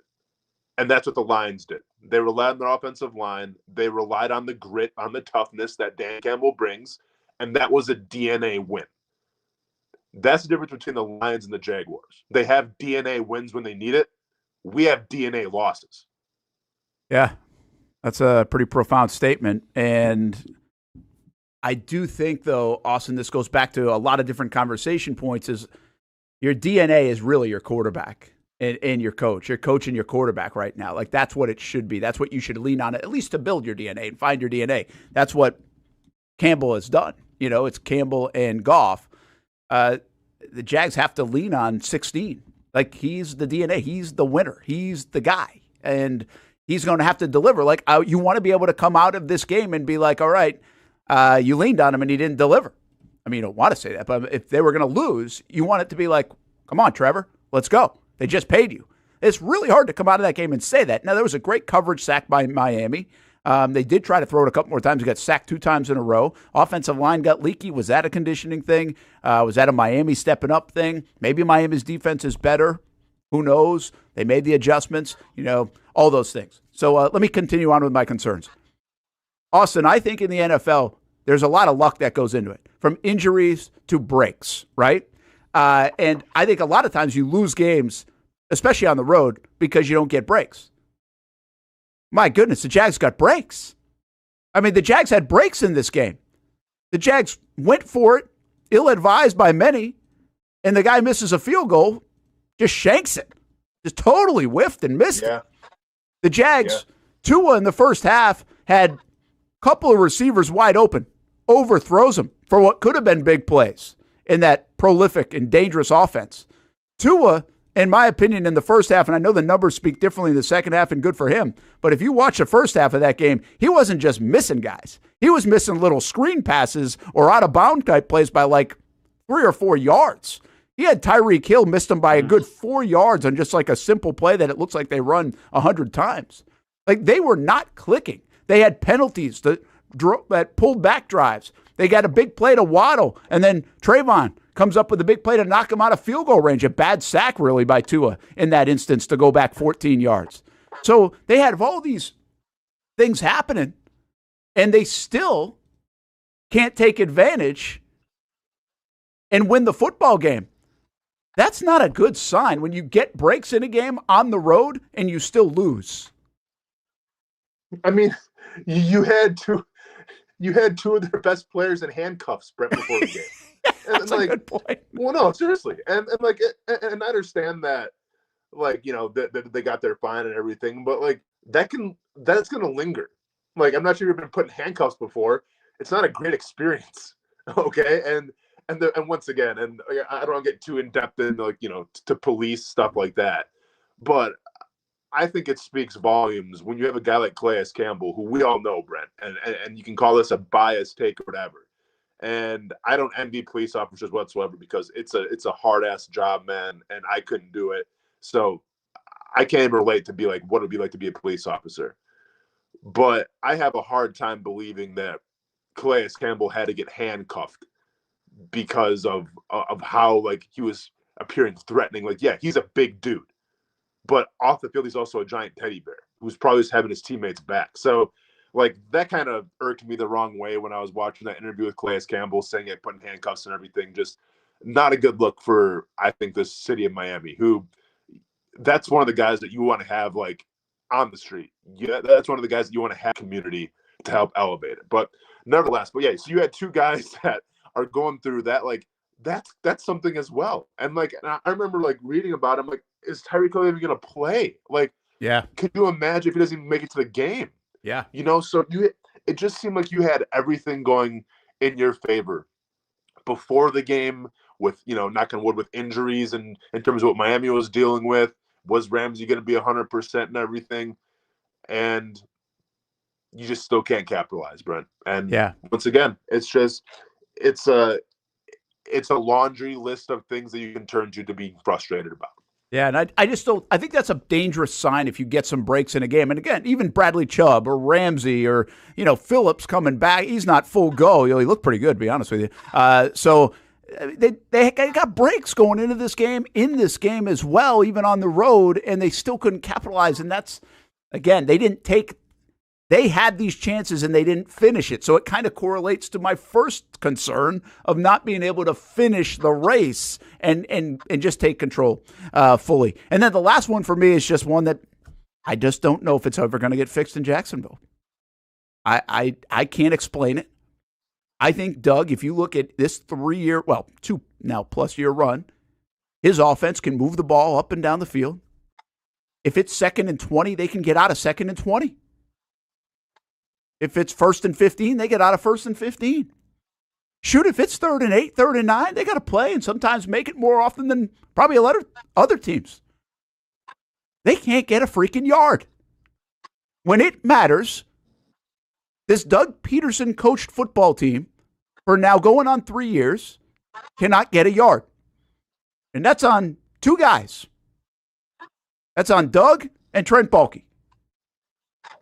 I don't get it, Austin, but I have a major concern that this problem is not fixed, and it's not going to be fixed. Yeah, and I agree with you once again. And listen,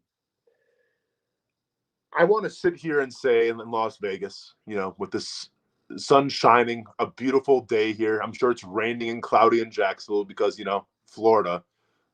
But I want to sit here and say, it's all right. It's just a one-off, right? And let's not over-exaggerate things, okay? There's a lot of teams that are feeling really good about themselves right now on a Monday, Brent. And there's a lot of teams that are feeling pretty crappy, okay? I can't imagine being a Bengals fan right now, okay? Being a Titans fan and everything. And I want to sit here and say, you know what? I'll give it the benefit of the doubt. It was a one-off. That's not who the Jaguars were. Let's move on to Cleveland, and let's see what we can do. I want to say that. But everything that I know, and I get it's the first game of the season, so let's keep within reason. And it would be one thing if it was differences. Maybe Trevor throws 2 picks. It's oh, that was uncharacteristic, just bad throws. Okay, well, maybe, just we're on the same page, new wide receivers. He'll figure that out. I'll give him the benefit of the doubt there. It's hard for me to give this team the benefit of the doubt, though, Brent, when you talk about the 4th and 1, when you talk about some of the decisions, when it's stuff that we've seen over and over again. And I don't care if it's a new season or not. It almost seems like, and I'm not going to call it a curse or anything. I'm not going to get that. I kind of want to call it a curse, but I'm not going to call it that. But it seems like it just lingers from last season. And I don't know how many teams can really speak on this, where it's what the things that you were complaining about last year, the things that you couldn't do last year. Okay, you bring in new players. You got new captains. You got new leaders. Maybe a new philosophy, a new offensive scheme and everything. And it's still the same. How many good teams, how many teams with expectations of maybe going to the playoffs can say that? Not too many. Yeah, I think this goes back to what I piled on almost like a fourth concern, which I knew would be a topic throughout. But you just said something that really resonated about just the Trevor stuff. And it goes back to a little bit of the conversation from earlier. But Trevor Lawrence was brought here to change this franchise. That's what first of all, he wasn't brought here. It's you picked him. And you had no choice, and everybody would have picked him. But he has that ability everybody thinks and believes, and that's why you paid him. And I'm on board with that, no doubt. Let's go. But let him do it. Let him do it. Let him be the guy that changes the franchise. And then if he doesn't, well, then obviously it's a little bit on him. But I just sat down with him last week, and he knows that. He knows he's the quarterback, the guy that changes the franchise. There's a lot on his plate. He wants that. And then you threw it 21 times, and you didn't give it to him on 4th and 1. You took the ball out of his hands. So the teams that change. Josh Allen changed Buffalo because they let him change Buffalo. Joe Burrow changed Cincinnati because they let him change Cincinnati. C.J. Stroud has changed Houston because they let him change Houston. When are they going to let Trevor change Jacksonville? It better be soon, Austin. Yeah, I mean, it's got to be soon, Brent. And listen, I don't know if it's a case like they feel like that he can't.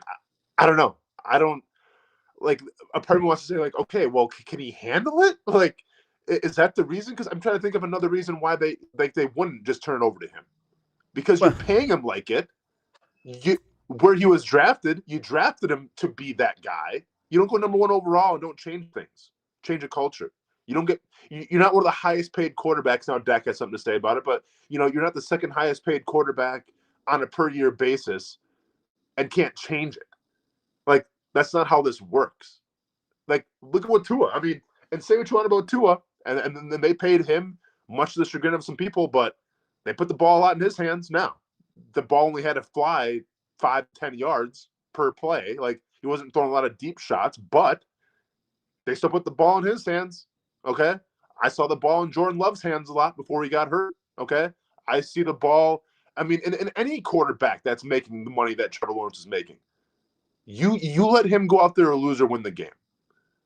And it seems like you didn't give him a chance.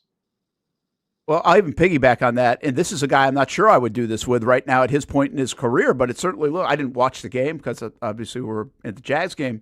Maybe I should take it back. I was going to say they put the ball in Anthony Richardson's hands. He only threw it 19 times. Now he runs it 6 more times.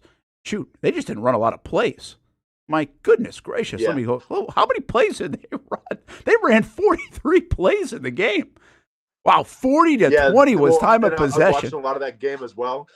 I was watching a lot of that game because, I mean, I don't really feel good about saying it, but he is my fantasy quarterback, Anthony Richardson.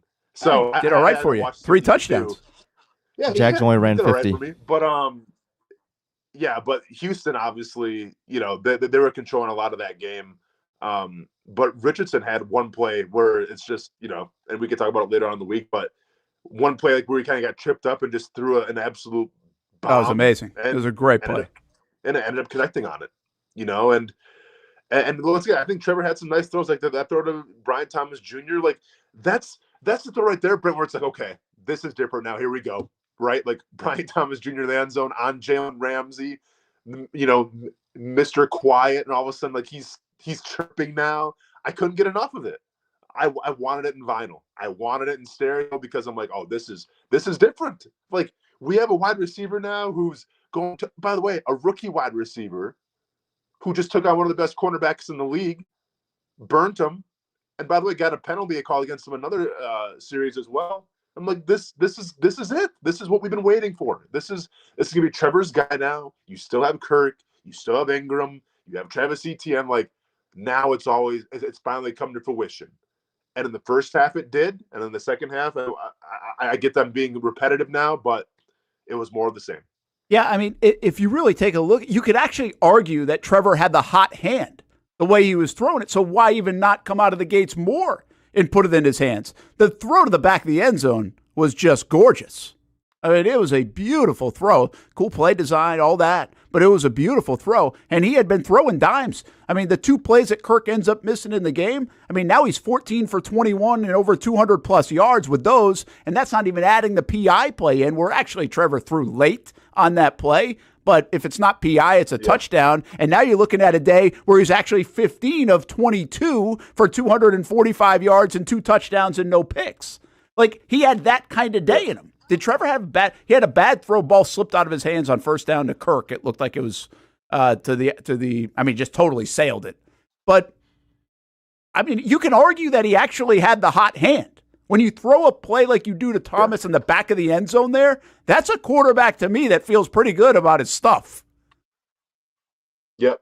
No, I absolutely agree. Yeah. So, I'm sorry. Did you have one more concern? Because I still have like some concerns I want to kind of put out there as well. No, seriously. No.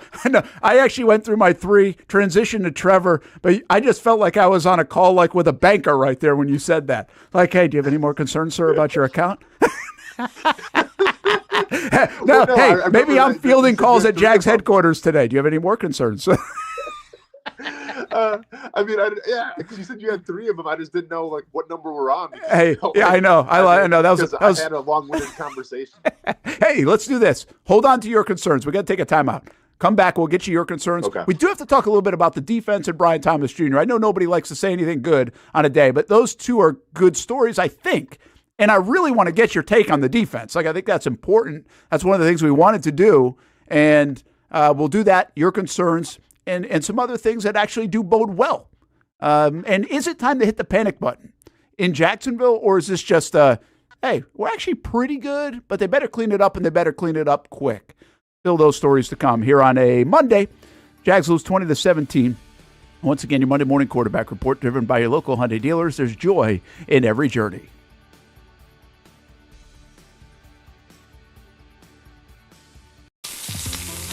In Northeast Florida, we love hanging out on the back patio, maybe grilling out lunch or dinner with the family, enjoying the good weather, or maybe enjoying the big game on the TV.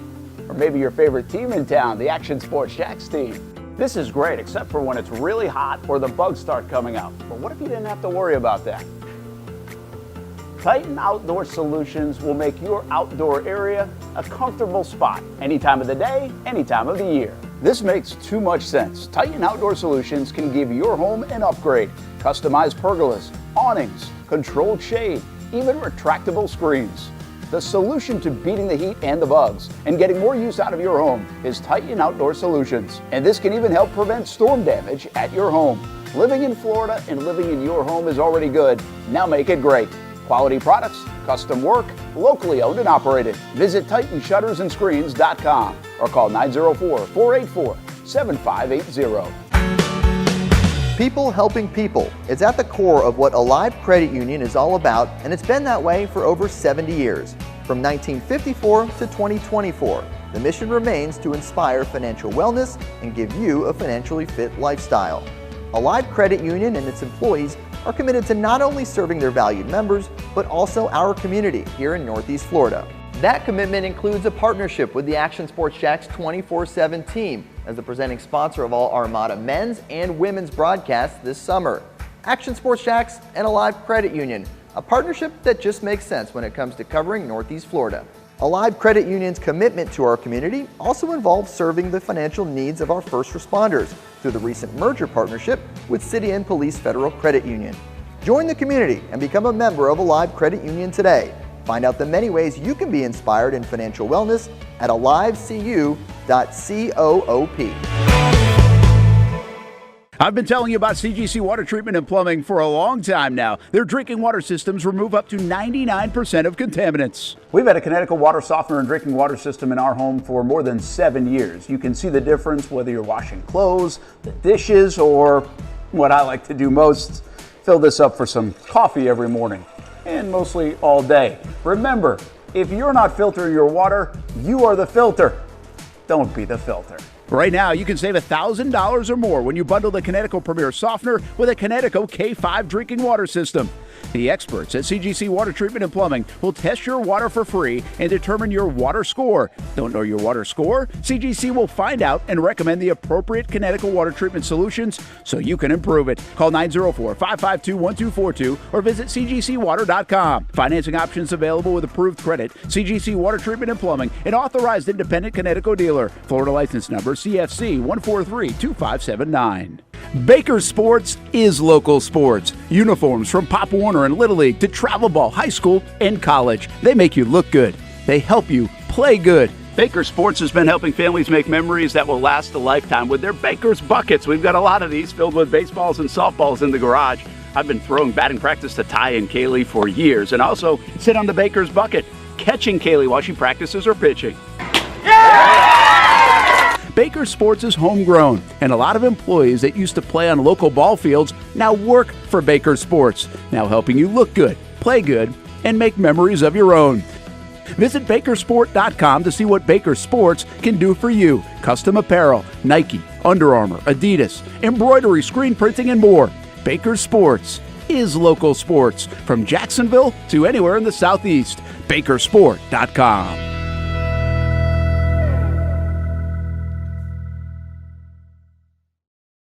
Everyone loves a good game night. Here you don't have to be the host. You don't have to clean up. They bring the food and drinks to you, and you can watch whatever you want on the big screens. It's more than a card room. It's a night full of fun with friends. Best Bet Jacksonville, Orange Park, and now the newest location here in St. Augustine, right off 95 at exit 311. A brand new clean room, a full bar and menu, my favorite sushi in town. And I love the fries too. You don't have to just play poker at Best Bet. That's why I come over here to the table games and play one-card poker. That's a pretty good card and a win. One-card poker is like war as a kid, you against the dealer. And this isn't the only fun table game to play. A friendly staff, a lot of fun. It's a good night out at Best Bet Jacksonville, Orange Park, and the newest location in St. Augustine. You can be a serious player or a novice. It doesn't matter. If winning equals fun, you're a winner every time at Best Bet. I'll save you a seat, and I'll see you down here at Best Bet St. Augustine. Welcome back to the Brent and Austin Show, streaming on the Action Sports Jax 24/7 network. There's a look at the AFC South standings. I like these, our new graphics package we've got for Action Sports Jax Primetime and like Jags Report Live tonight. And it gives us a chance to do a lot of these things. It's a little inside the business here. But I kind of like it. I dig it. We used to have to ask like graphics to make us this. And now we can kind of make it ourselves. So Olivia Tasley made it. Standings, Liv. Standings, not rankings. Ranks in college. That's okay. We understand it. Brent Martineau, along with Jason Hamby and Austen Lane. Hey, at least power ranking. At least the Jags don't have Will Levis. Look at this photo. What the hell was he thinking? One of I mean, literally, he's surrendering. That's the first ever surrender Cobra. Literally would have been me at the casino if I would have placed that prop bet where all of them except Trevor Lawrence is over in terms of passing yards. Would have been me. I'm like, oh, the first half, we got this easily. Go ahead and give me my money right now. And then obviously second half didn't happen. But thank God that, thank God the line was long, Brent, and I couldn't place those bets. I mean, that was an unbelievably bad throw by Will Levis. And 17, that is a crazy game. Like, the NFL is just, it's like the Jags. That's why I said this yesterday, man. It's like this reality show that is the NFL, which we know it is. But it's like the NFL will not let you just blow out a team. I know it's not scripted. I get it. Like, I'm not that one of those guys. I'm just saying it's unbelievable in this sport how I know what happened with Carolina and the Saints, but that is so unusual. And actually Minnesota and the Giants. This is another example of it. I mean, you're up 17-0 and the guy doesn't throw for over 100 yards. You don't score an offensive touchdown. I mean, how in the world do you lose that game if you're the Titans? It's amazing. Yeah, it's unreal, especially to a rookie court. And you see the Bears. Are they kind of talented on offense? Sure, yeah. And Keenan Allen looks to still be kind of that guy a little bit, but you can't lose that game in that fashion where you don't even put it on a rookie quarterback. You just beat yourselves. Bad look for the Titans once again, sleeping on them. And then when we talk about the Panthers, I mean, at some point the NFL just got to go, hey, Carolina, we need, because I mean, we can't write a script here if you guys are just gonna, crap the bed every single week in, week out. And then in New York, I mean, you saw the uniform, so like you knew what was gonna happen there. And you see Daniel Jones, and listen, it's bad, and like I'm not gonna make fun of this, but like obviously Daniel Jones is making some money. And it's bad after one game when the players are coming out and now defending Daniel Jones' mental health. Okay, because you don't get your mental health defended if you're playing good. There's no quarterback out there where it's like, okay, this guy's a top 5 quarterback. We're worried about his mental health. No, you're worried about someone's mental health when it's not going so good. And it only took one game, and now we're having those conversations about Daniel Jones. So, yikes. Yeah, it's you asked this question in our chat, so let's just get to it real quick. It won't be a long NFL conversation. Probably save a little more around the NFL till tomorrow because we have so much to talk about with the Jags. But is there anybody hitting the panic button? And you just brought up Carolina, you brought up the Giants, and I would throw the Browns in here as perfect candidates, and maybe even the Titans, because if you do that, I'm not sure that's a good sign going forward. But are there any other candidates of the panic button being hit? I mean, you think of Cincinnati a little bit, just losing at home to the Patriots. I mean, that was a bad look, but you're out T. Higgins, Jamar Chase played sparingly a little bit. You get the sense that they're going to figure it out. I mean, to me, it comes down to two teams. I think the Browns and the Giants, because like the Panthers, I get it that they retooled everything, they added more weapons, but to me, it's either the Giants or the Browns, just because of the quarterback play. And I think with the Giants, you've invested a lot in Daniel Jones, and you kind of felt like, okay, well, you see this year could be the year he kind of finally turns around a little bit. No, it's more of the same. And then with Deshaun Watson, for as much money as you're paying him in Cleveland, you're not getting a return on that investment. So pick your poison there, but I think two like fan bases that are obviously hitting the panic button are the Browns and the Giants. I don't think anybody around here is going to just say, okay, that's a win over Cleveland. But Cleveland, with their offensive line, it was rough. With Watson the way he's playing, the confidence level they have in him right now, it's not a good scene. Now, they have a lot of good players. See, don't sleep on that about Cleveland. They have a lot of good players, especially on the defensive side of the ball. And the way the Jags offense played, I mean, you're talking about a game right now, if you just take the two trends of the first week, that could be a 17-14 game, a 20-16 game, something like that. And if that's the thing, then who knows what happens. So I would not chalk this up as a win. I would expect a big bounce back by the Browns, but their fans are not necessarily feeling the same way. Take a listen to this. The only thing that's nice right now is the sun that's shining. It shouldn't be. That was utterly embarrassing, pathetic, disgraceful, shameful. You gave that guy under center $230 million fully guaranteed. $230 million fully guaranteed. He's not great. He's not good. He's not even average. Right now, I put him on par with Bryce Young or Daniel Jones. He can go stand in line with them. Rip the Band-Aid off before it's too late, because the rest of that locker room knows it. Deshaun Watson's done. That first half against Dallas was an utter joke.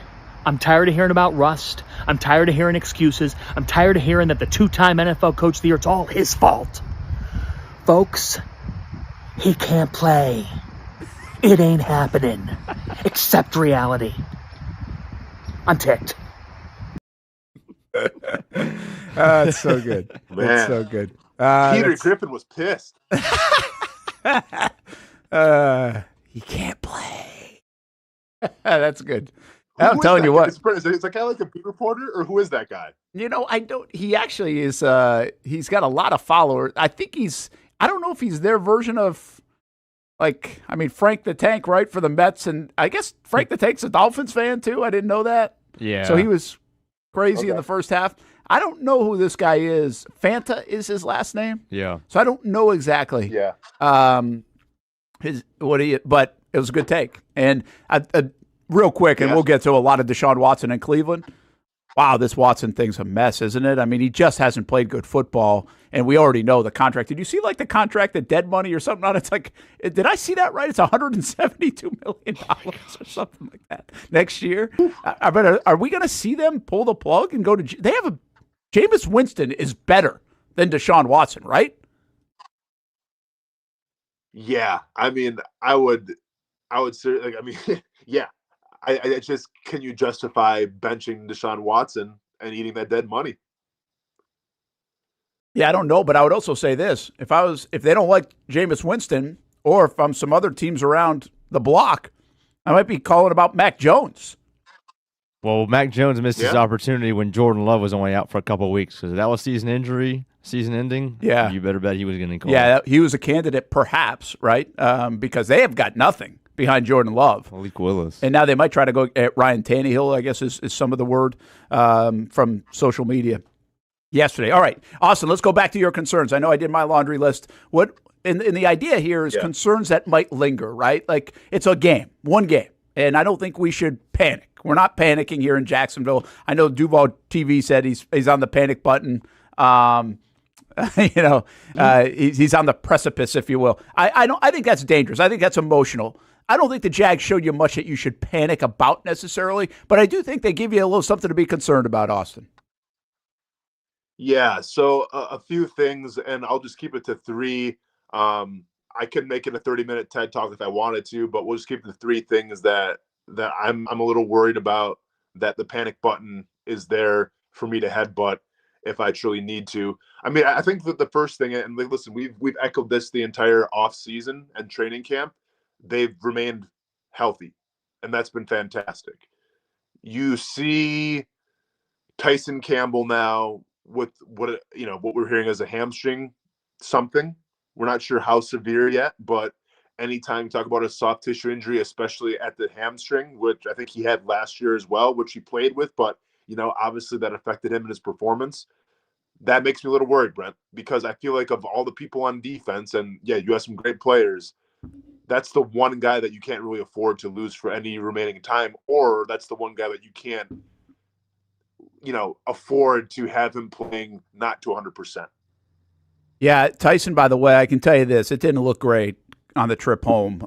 He was moving on his own, but that's not also an injury that you're going to be like on a scooter or in a cast or, something that's noticeable, but he was going slow. And I mean, I'm not going to sit here and guess about injuries, but it's going to be time with a hamstring. We know that. Like, there's no way they'll rush him back. Yeah. And I don't think he could play anyway, like tomorrow or Wednesday at practice. So, I think that's a pretty big concern right now. And the injury bug has now hit him a couple of years in a row. So, the one thing about that one, Austin, I would keep him out as long as it takes to keep him out and make sure it's good before coming back. No, yeah, you have to, and I think, in this secondary that they have brought in some pieces for a little more depth, but obviously you paid him for a reason, and now not having him for a couple weeks possibly, I'm hitting the panic button for sure with that. My second thing on my list that I'm kind of panicking a little bit is, with this offensive line now, I thought in the run game, they kind of did their thing a little bit. They were physical, but I thought Anton Harrison, in the pass game, surrendered a couple pressures I didn't like to see. And also just, Trevor was getting hit a little bit, especially towards that second half. So, I think the overall consensus, if you ask Doug Pederson and everything, is that they like their offensive line, right? And you showed that by not really addressing anything set aside from the center position of changing around Luke Fortner to Mitch Morse, and everything has been kept the same. I thought the offensive line in terms of pass blocking was a little porous. So I don't like that because, once again, this kind of comes down to the coaches liking what they had and saying, we're confident in who we have. We just need to change the center around. Okay, well, when the game was on the line, our quarterback was getting hit. Our quarterback was getting sacked. And Trevor will be the first one to tell you it was on him, the internal clock and everything. But to be fair, he didn't really have a lot of time to move back there either. Yeah, I think and then the right side, real quick, the right side of the line, Austin, wasn't good.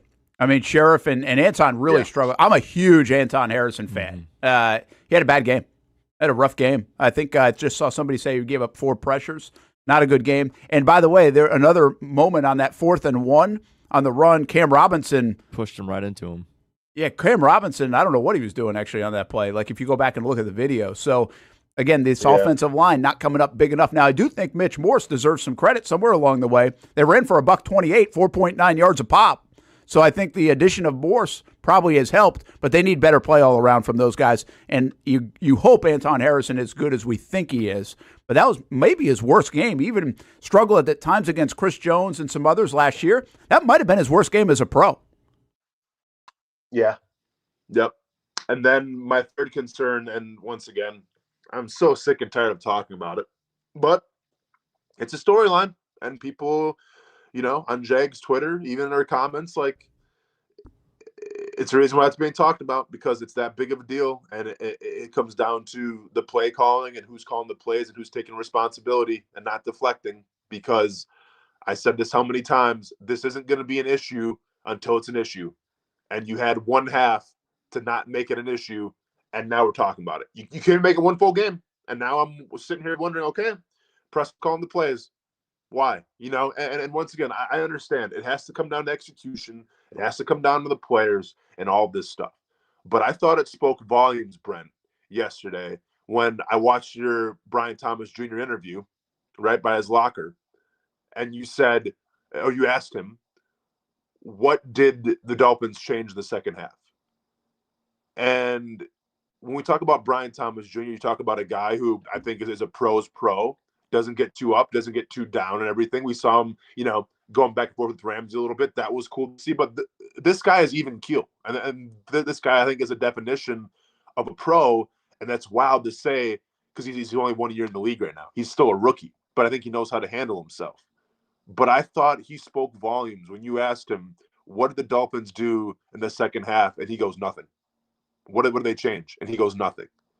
Because then that shows me that there might be some frustration with the play calling. And guess what? If I'm Brian Thomas Jr., you're damn right I'm frustrated, right? Because I was burning Jalen Ramsey deep all day. How many targets did Brian Thomas Jr. have in the second half, Brent?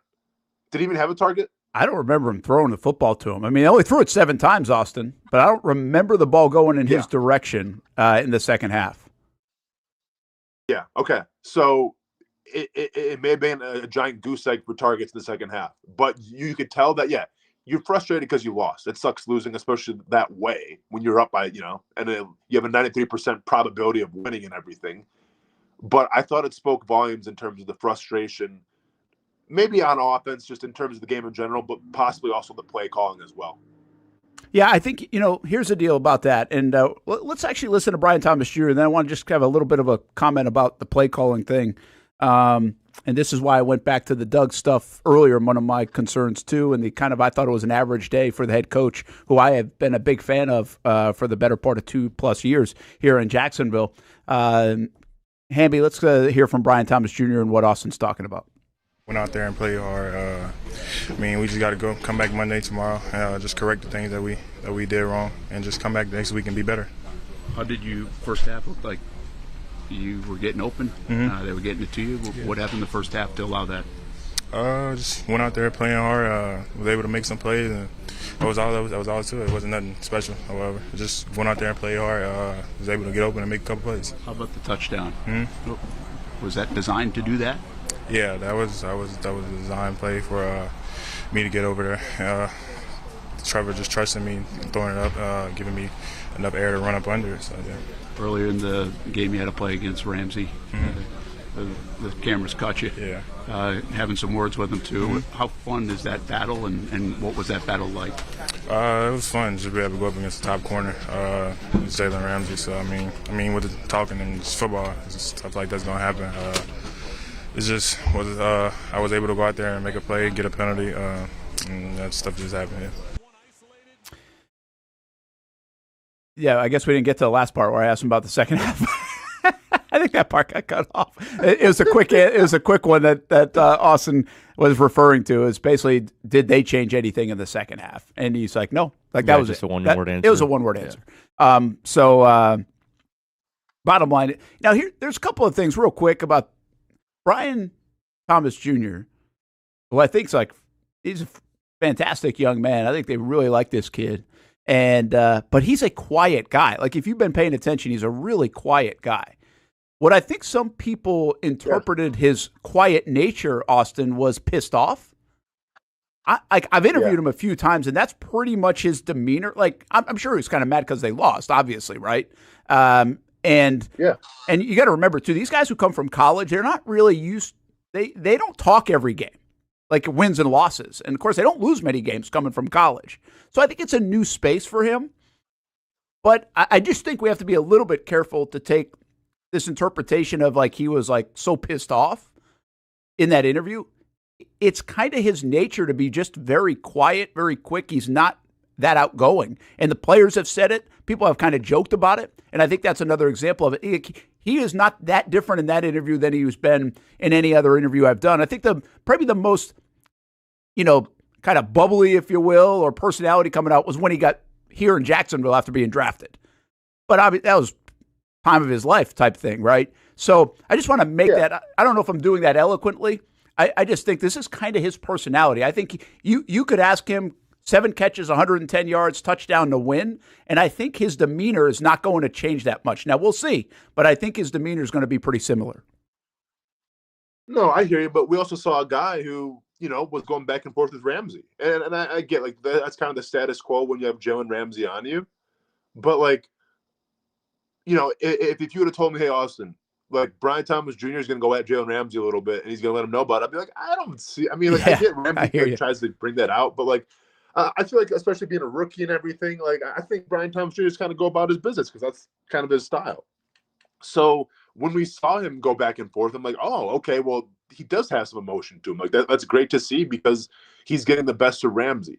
And no, I'm not saying, like, I'm not taking it, at face value, like, okay, he seemed pissed off after the game. What player wasn't in that locker room after the game? Obviously, they're disappointed and they're hurt, and as you should be, because you should have won that game. I just thought that it spoke a little volume in terms of, it was a very short and quick answer when you asked him, like, what do the Dolphins do in the second half? He just goes, they ain't change anything, like nothing. Yeah. Like, I thought that spoke a little volume, Brent. And now maybe I'm reading too much into that. And it wouldn't be the first time I read too much into a post-game interview and everything. But I just thought, to me, it spoke a little bit of volumes of the frustration, obviously. But I felt like that frustration was stemming maybe from the play calling a little bit. Yeah, I think it might have been. And here's the thing. It doesn't really matter to me the frustration or not. The bottom line is we know this. He was your best player, best weapon in the first half. Go to him. And it goes back to us talking about Trevor Lawrence. I can make the case Trevor had a hot hand in the first half. Let him eat. Let him eat a little bit. So I think that's more it than even changing the game plan and other things. Although I haven't done this yet, and I'm going to go back and look at it this week. I'd like to. What stuck out to me now the last 2 years is the Jags haven't been great in the third quarter coming out of the gates at halftime. I believe I remember doing some studies on this. In year one under Doug, they were terrific coming out of the gates in the third quarter. And so why is that change? Is that a Doug versus Press Taylor thing? I'm going to put a microscope on that a little bit more. I just don't have all the details, so I don't want to go there yet today. Maybe a little bit later on in the week. It's something I'm looking into, and we'll get more information on. All right, let's do this. Take a time out. I want to talk more about Brian Thomas Jr. I want to talk about this defense a little bit, too. I know nobody, you can't talk about good stuff. Well, there were good signs. Like, there were good signs about this football team, and I think it's only week 1. So are the Jags going to be a good football team? And what are the signs that showcase that they can be and will be? We'll do that next. Brent and Austin Show, Action Sports Jax 24/7 Network. I'll just let this stay here, this image on the screen. Who did that? Hamby? Is that you stealing a tweet from somebody? Be nice.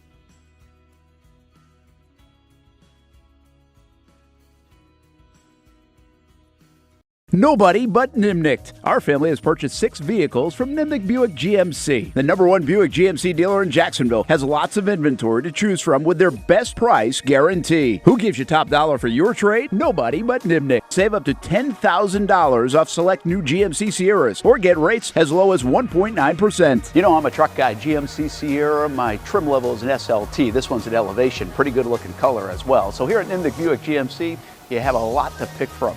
My father-in-law, he drives this, an Enclave, so I feel like that GMC in the family. 2025 is coming around the corner, which means it's almost time to close out those 2024s this summer. You can schedule a test drive at NimnichtBuickGMC.com. And while you're there, check your trade value and customize your payment options. Nimnicht is there for you, even on Sundays. So, who has put in the most years and stands behind a better experience? The answer's simple. Nobody but Nimnicht. Your friends in the car business since 1941. GMC. We are professional grade.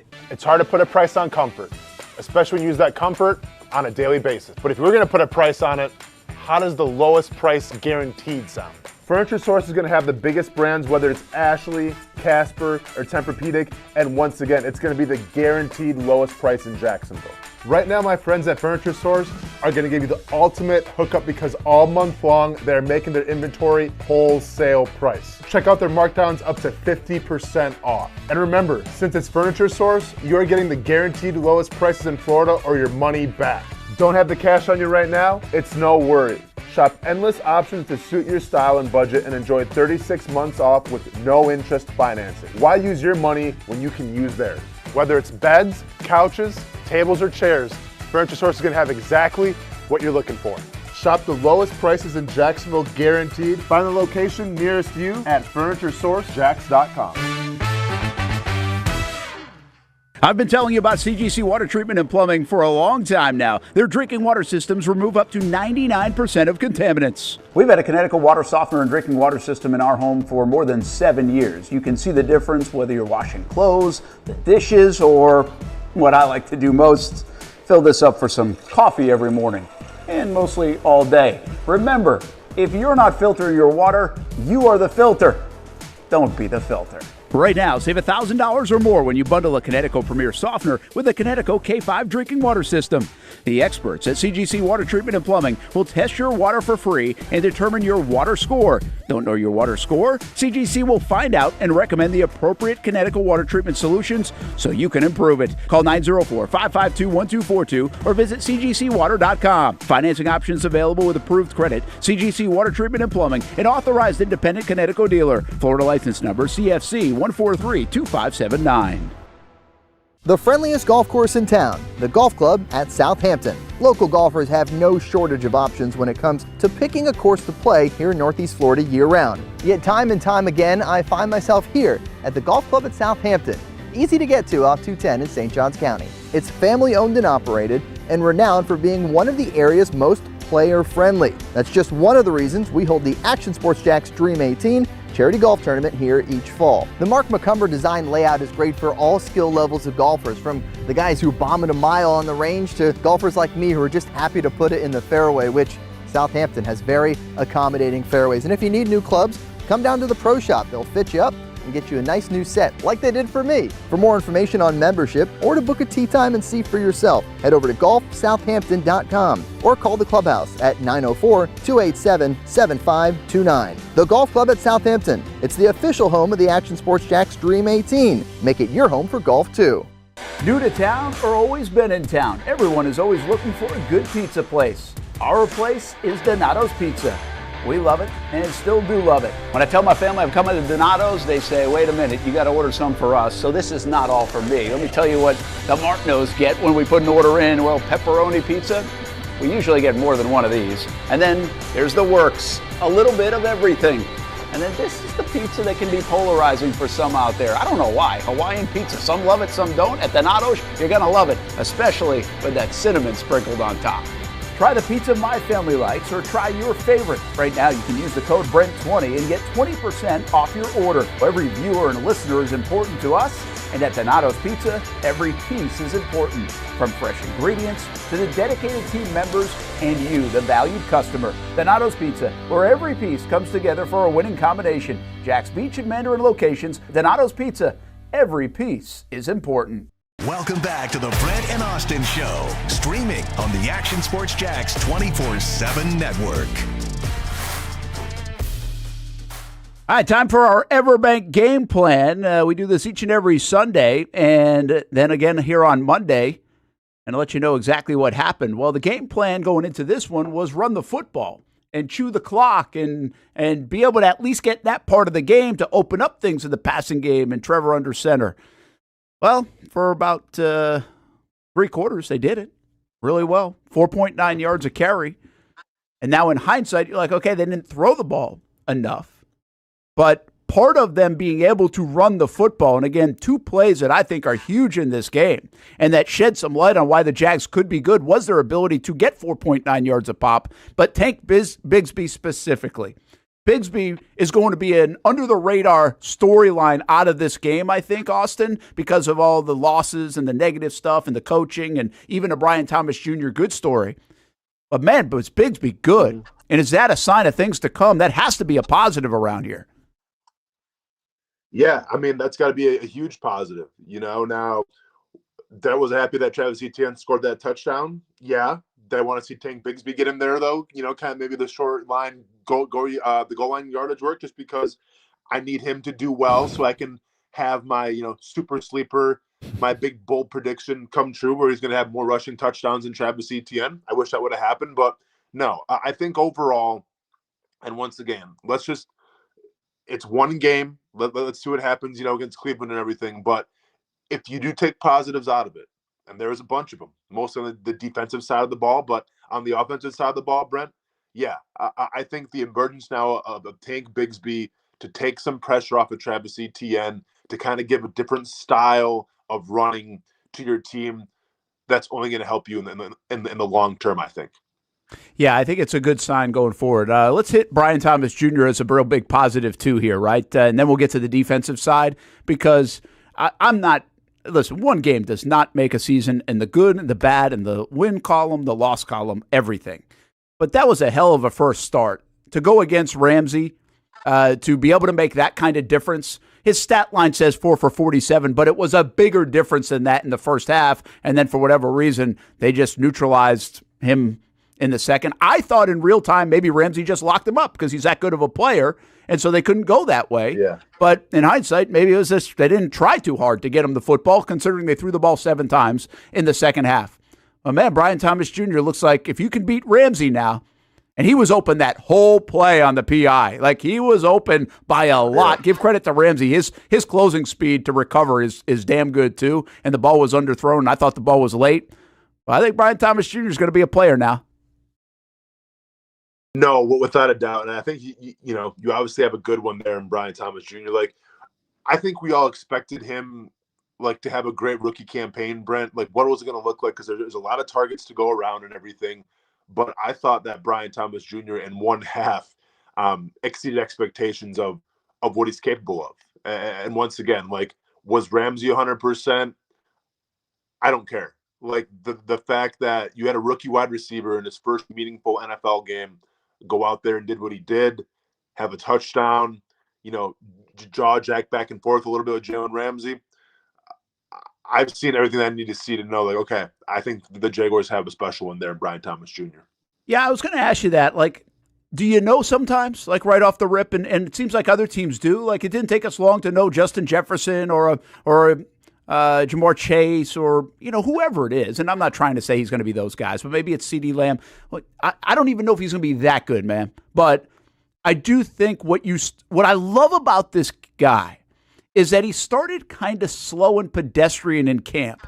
And then since then, he's just kind of slowly taking a step. It hasn't been like this one big highlight or, man, I'm awesome from the jump, and then there's a little deflation because it's hard to keep up with that. It's just been this steady climb, and the speed continues to show, and it showed yesterday. And he's got some dog in him, too. He's got a quiet personality, but you can see the dog, the catch against the Chiefs, the stuff with Ramsey. There's a lot to buy into here, and I think that first impression was really good. Yeah, there's definitely a lot to like, Brent. And, I don't know if you compared, the other numbers of rookie wide receivers, like Marvin, Maserati Marv yesterday was pretty quiet. Yeah. Neighbors, I want to think he had 6 catches or anything, but that touchdown was huge, and it shows that they're not afraid to go to him off the get-go. So yeah, I think they have a special one, Brian Thomas Jr. I think he's going to be dependable for a long time to come, and maybe even more this year, because once again, Christian Kirk kind of had that mantle, and with all due respect to Christian Kirk, he's done a lot for the franchise. Yesterday just wasn't it for Christian Kirk. No, it really wasn't. Listen, in essence, Brian Thomas Jr., in my opinion, caught 2 touchdowns. He was responsible for 2 touchdowns. Yeah. So let's just say that. He didn't catch 2 touchdowns. He was responsible for 2 touchdowns. And the other play, just one more thought about that. A beautiful play, man. Just a beautiful play. The throw by Trevor was so good. I thought, and that's why I asked the question the way I did, was that the design. I thought that was maybe a secondary or third read, the way that, you have to really block that thing up to create that amount of time to create that play. So, I just assumed maybe there was a first option and maybe even a second option before that becomes a little bit of a bailout option almost, where you throw it to the back of the end zone. And it was 3rd down. I think it was 3rd and kind of long on that play. 10. So, Man, what a great play that was. If we can see more of that from these two guys, and, of course, the PI play, it's going to be fun in Jacksonville with that tandem. No, for sure. Yeah, I mean, it'll be fun. Yeah, I agree with you. Once again, I'm just going to call it a one-off and hope that, the ball's in Trevor Lawrence's hands more and they rely on him more. Because it's wild, Brent, because – we spent the whole time talking about how, okay, it's going to be balanced, right? It's going to be balanced and like it's going to open up the passing. You're going to use the run to set up the pass. And like, okay, great. And it just seemed like the first half when you did that with the emergence of Tank Bigsby getting his yards, Travis Etienne was doing his thing as well. And then it's just like the script got flipped and it all goes hand in hand. And whether it's identity, whether it's your DNA, your makeup, call it what you want, like it was there for the taking. And I'm getting sick and tired of going back to this, but it's wild how the first half looked so good and the second half just looked crappy. Yeah, like you've seen a little still shot of this. The thing about Brian Thomas, it has a little bit of Fred Taylor view to it for me, where there's like an elegance to the way he plays. Like if you go back to that, that's a weird word to use in football, right? But there's just kind of extremely, man. What is he? What is he? A ballerina? Well, on this play he was. Like it was a simple toe tap. He knew where he was. There was no panic at all. There's just a grace to it almost. And I think the way he runs, there's that too. It's a quiet. We talked about it in the past. It's almost like it's sneaky quick. Even though 4-3-3 is 4-3-3. But anyway, there's just like this whole play had this almost like elegance to it in my eyes. And I always say that about Fred. Like Fred in his running style, there was like this elegance to his style of running, which is just that stands out to me. I don't think everybody has that. And I'll give you just the opposite. Didn't you think Christian Kirk was kind of playing outside himself yesterday? Like even those two, he looked panicked. He looked rushed. He looked rusty. I had one person, maybe it was Ty. It's like, do you think he was playing like afraid to be hurt? Because he got hurt last year, and then he had the calf injury in the latter part of camp. Did you see that too, where it just looked like he was rushed? It didn't look great. It didn't look normal comfort for Kirk. Well, no, first of all, yeah, I mean, I agree with you. But before we get into that, I just want to help our boy Brian Thomas Jr. out here. Like, you can call it elegant, Brent. You can call it, chic or exquisite or dignified. Ooh. I'm just gonna call it smooth. Okay. Hey, just call it smooth. Okay. This isn't the Met Gala. Okay. Just call him a smooth route runner, and then we'll call it a day. All right. I'm trying to help him out, Brent. The dude just got here. All right. Let's not put him behind the 8 ball with adjectives. Like graceful or delicate or chic. Like, come on, man. It was one game. We don't need to put this on him already. Please. Smooth. I called him a dog earlier. I mean, that helps. it does kind of balance things out a little bit. But no, with Christian Kirk, I definitely agree with you. And once again, whether that was rust, even though like this is a pro's pro, Brent, like I have a hard time believing like, okay, you know how to prep, you know how to prepare. I don't know. It didn't look like the Christian Kirk that we've accustomed to be seeing the past couple of years. And once again, like I understand it doesn't come down to one play, but that drop that was right in his hands was huge, and you can't have that. Yeah, you can't. I mean, listen, he just didn't play well. I will say this, and I don't know if this factored in. I don't even think I'll ever get him to admit it, and I didn't give him really that. He wouldn't.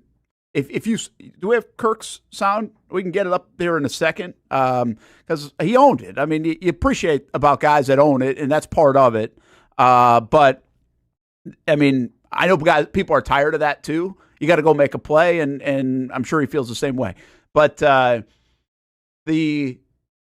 the interesting thing is where he dropped both passes. I thought the first one had a chance to be. He was in the shade sun. If you watch baseball, there's a lot of talk about this around home plate, like when an afternoon game where it's hard to see the ball. And I just wondered. I have no idea if that's the case. And then somebody else said he was looking into the sun on the other one, if that kind of got him a little jumpy, where the sun had then come. Maybe it's a little bit of the stadium configuration, which would be super ironic for both plays. And he's not saying this. I'm just curious if that factored in, because it just looked out of sorts. Even it wasn't just like he jumped up and caught the ball. He jumped way early for that second one. And the first one, he looked like he totally took his eye off the ball and was waiting for a hit kind of thing. Just did not look comfortable. And I wonder if some of that had to do with his vision and how he was seeing the football in those two spots of the field or not. Here's Christian Kirk after the game. Came down to just execution and just making the plays when they're supposed to be made. I think that was a glaring point from my standpoint. And, we unfortunately had a turnover, and they were able to not do that. So anytime you lose the turnover battle, it's tough to win, but also not converting on third downs, and that just goes back to making the play. So I think that was the difference. Does it feel like a bit of a wasted opportunity with what the defense did? For sure. Just wasn't good enough, especially individually. Just did not do anything to help the team win today. So. But we'll take it on the chin and come back Monday, learn from it, be tough critics, and have all the confidence in the world that we'll be better next week. Obviously, had a couple of plays there. Yeah. Just miss. Just bad. It's just bad. I got to make them. That's why I'm here, and it's just not good enough. I'm obviously a better player than that, and I take full responsibility for that, and we'll take all the criticism for it. But I've played in this league a long time, and I've been through stuff like this, and the true telling of a man is just how he bounced back and come back better, the following game. So we have, 16 more opportunities, so all the confidence in the world that will be better. Travis described the locker room as pissed off. I asked him, and you can answer this. Well, that's all you wanted, huh? Would you want that last one? That's all right. Fine. Listen, we've been here before, Austen, right? I mean, you do appreciate guys owning it. I mean, he said it probably better than the rest of us could say it. And now you hope he bounces back, because I do think something that's interesting about this game is that Kirk and Ingram really did not factor into the game in a positive way overall. Now, he did have a 30-yard catch down the middle of the field, but they really did not factor into this game. You'd think they would. I think the positive side of it is that Gabe Davis and Brian Thomas Jr. really did factor in to them jumping out to a 17-7 lead at halftime, and then nobody factored in the second half. But overall, those guys really came to play, which looked like two good additions to this offense if Kirk and Ingram can deliver what we expect them to.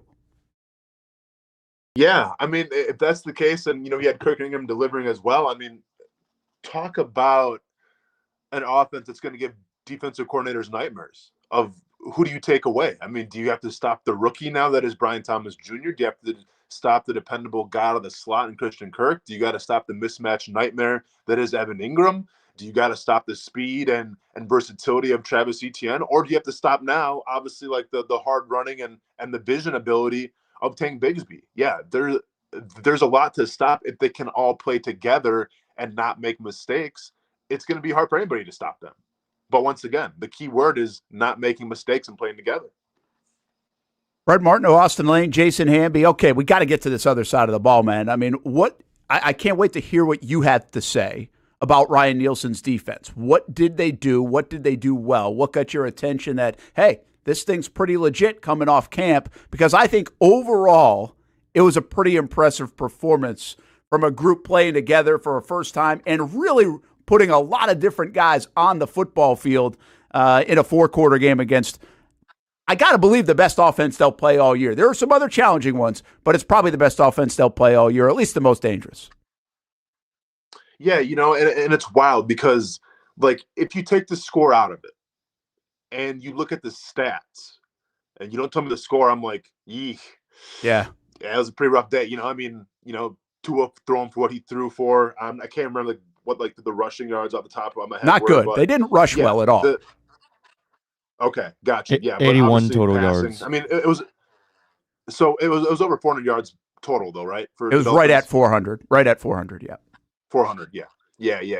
Yeah, I mean, obviously you want to keep that number down a little bit, Brent. So like, if you show me those numbers, like, ooh, I don't think it went that good. But then when you look at the score and you look at the story behind everything, yeah, I thought it was an impressive showing from the defense. And you're asking me what did I see and everything. I mean, there's a couple things that really stood out to me. And the biggest thing that I kind of stressed all week that I was nervous about was, are you going to throw so many different wrinkles in there that you're almost going to shoot yourselves in the foot? Meaning, are you going to put your playmakers like your Trayvon Walkers? Are you going to move them inside? You have Eric Armstead on the outside. You're going to have your linebackers, moving around and everything, and have your safety be interchangeable and guys be confused. Well, I think we saw from the Miami Dolphins, you saw an offense that, yeah, they did what you thought they were going to do. They used a lot of motion. They used a lot of, pre-snap reads and everything. But you know what, Brent? I saw a defense, and whether this is Foye Oluokun, setting the tempo and being the field general out there, whether it was just a simplified game plan, but I saw a defense that didn't look confused, that looked poised, ready to go. I didn't see a lot of guys turning around and asking where am I going here? Where am I going here? You may have saw a couple times with some motions and everything, but that's going to happen during the game, right? Especially when fatigue starts to sink in a little bit. But what I liked, I think, the most out of anything, Brent, was it didn't seem complicated. They played within themselves, and for the most part, they let their playmakers be playmakers. And you saw that with Trayvon Walker. You saw it with Eric Armstead. You just saw guys flying around, not thinking and reacting to a very formidable Miami Dolphins offense. Yeah, I mean, I agree. I think, listen, there were some young guy mistakes. There were some mistakes. I just think you're going to get burned a little bit by this offense. I mean, Tyreek Hill is just crazy special, man. He's a unicorn out there. And I think Cisco slipped on the one play or took a bad angle, and it might have been a combination of both. And he got the edge and he stayed in bounds. I mean, that's the play that bothers me more than any other. The Waddle play was obviously a big one, but that's 143 yards on 2 plays. And actually, you only gave up 7 points on those 2 plays because they got taken out of field goal range on the other.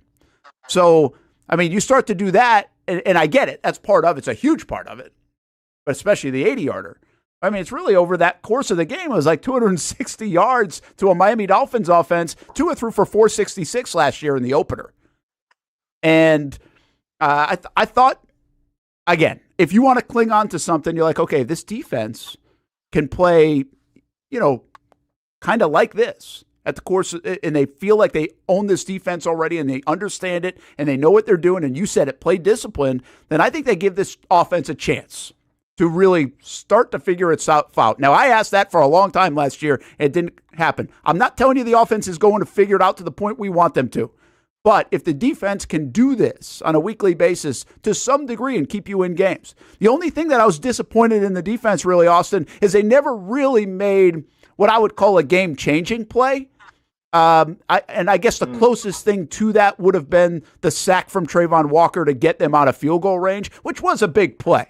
But not a lot of oh my kind of plays that changed the game. And I know you're not going to get that every week, but it would have been nice to see one in a clutch moment. No, I understand that, Brent. But you know what really changed the game for me on that defense? They held Miami to 20 points. Yeah. Okay, that's the story in itself right there. All right, I understand the yardage doesn't look good. The passing yards don't look good. Tyreek Hill's numbers don't look good. I get all of that. But the most important thing that I'm concerned about if I'm on defense is the points on the scoreboard. And yeah, maybe you bent a little bit every once in a while here or there, but you didn't break. And you gave arguably one of the best offenses, I feel like, in the NFL, only 20 points. That's it right there. That's, once again, regardless of what it looked like, regardless of how many passing yards there were, you weren't the issue. Okay? And I think they helped keep him in the game as long as they could. So was it perfect? Absolutely not. Right now we'll see with Tyson Campbell being out for a little bit, who's got to step up here. Cause I think Buster Brown, if he's going to be the guy, he has to do a little better. I thought there's a couple times yesterday where when Tyson Campbell went down, you really saw you missed his absence, if you will. But I think overall if you want to give a grade to Ryan Nielsen's defense, like you mentioned, there wasn't like necessarily a giant momentum changing play on that defense, but it was a lot of bend don't break. So I would easily give that at least a B, if not a B plus, because you hold the Dolphins to 20 points. That says something. All right, I want to ask you specifically about a couple of different things. Devin Lloyd, I thought, played excellent. Like, that was a surprise. Like, after all the conversation of Devin Lloyd, and again, I know we kid around a little bit, but we didn't know. I didn't even know if he was going to play. Like, if now they mixed Chad Muma in, they mixed bodies in, they took Foye Oluokun off the field sometimes. They were really mixing bodies from a conditioning standpoint, and maybe that's what they'll do anyway.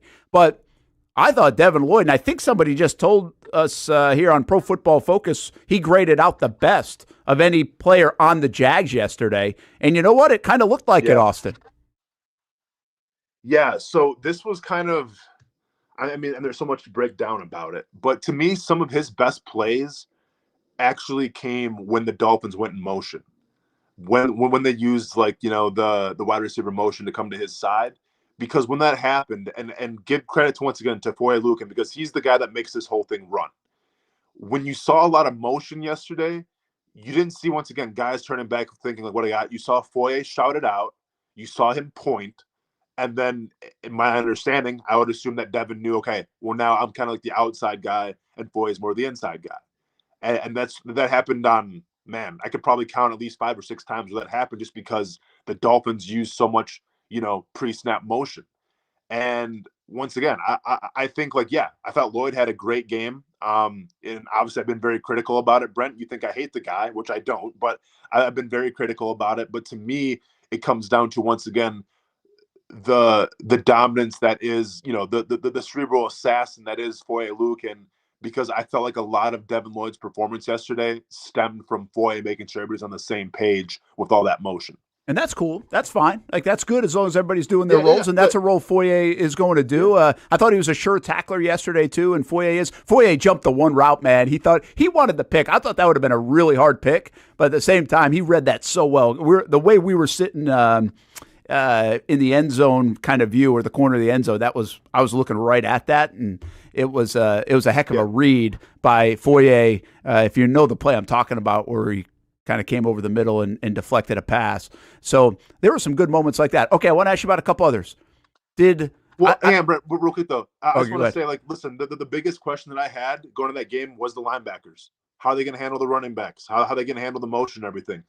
I thought, obviously the defensive line did pretty good too, but I thought Foye and Lloyd played a hell of a game. So shout out to them, because I was very critical, very analytical of can they actually get this job done? And I thought for the most part, they exceeded expectations in that linebacking core. All right, I have 2 other questions. We got to take a timeout before we get too far behind. But I've got, and Duval Jag says, Devin Lloyd graded out 87.3, Tank Bigsby 81.9, Foye 80.8, Brian Thomas 77.5, Trevor 75. It looked like it, right? Those numbers would back up probably what our eyes said, Austin. Yeah, absolutely. Like I said, I thought Foye had a pretty damn good game too. And once again, make no mistake about it, it's not easy to call it all these motions and make sure you check with your linebackers and your corners to make sure who has that proper guy. And I thought Foye did a great job. And once again, Lloyd was flying around making plays. So the linebacking core, which I was very critical of, exceeded expectations for me at least. Duval TV, Jaguars Madden game. I'm seeing a lot of I know there's been a ton of comments today, and a lot of you guys talking amongst yourselves as well, which we like. That's a fun part of the show. You guys can have your own conversation, and then I catch some as well. And I know there's like this big thing. He said, I've been sticking up for Trevor Lawrence for so long. And I know there's been a lot of Trevor back and forth. And here's what, just to reiterate something I said earlier on, I don't know how you can come out of this game and have a strong opinion about Trevor Lawrence. Either way, they didn't give him a chance to have a strong opinion. When you throw it 7 times in the second half, how do you register an opinion on how the quarterback played? And especially when one of those was a drop pass, one was a coverage sack, and then if you want to blame him for the other sack, fine, that's cool. But 7 times, the quarterback had 7 plays, basically, that he had a chance to do something on. So that's, to me, one of the overall big problems of this football game is that when you come out of a game, a guy that you have as a franchise quarterback, and you really can't make this like, hey, Trevor was awesome, or man, Trevor didn't do a good enough job. I don't even know how you can come up with that, because I said Trevor was really good in the first half, had a hot hand in the first half, and then we had no chance to even see him really play much in the second half, is what I would say. Listen. Oh. Go ahead. No, I was just gonna say, how do I phrase this?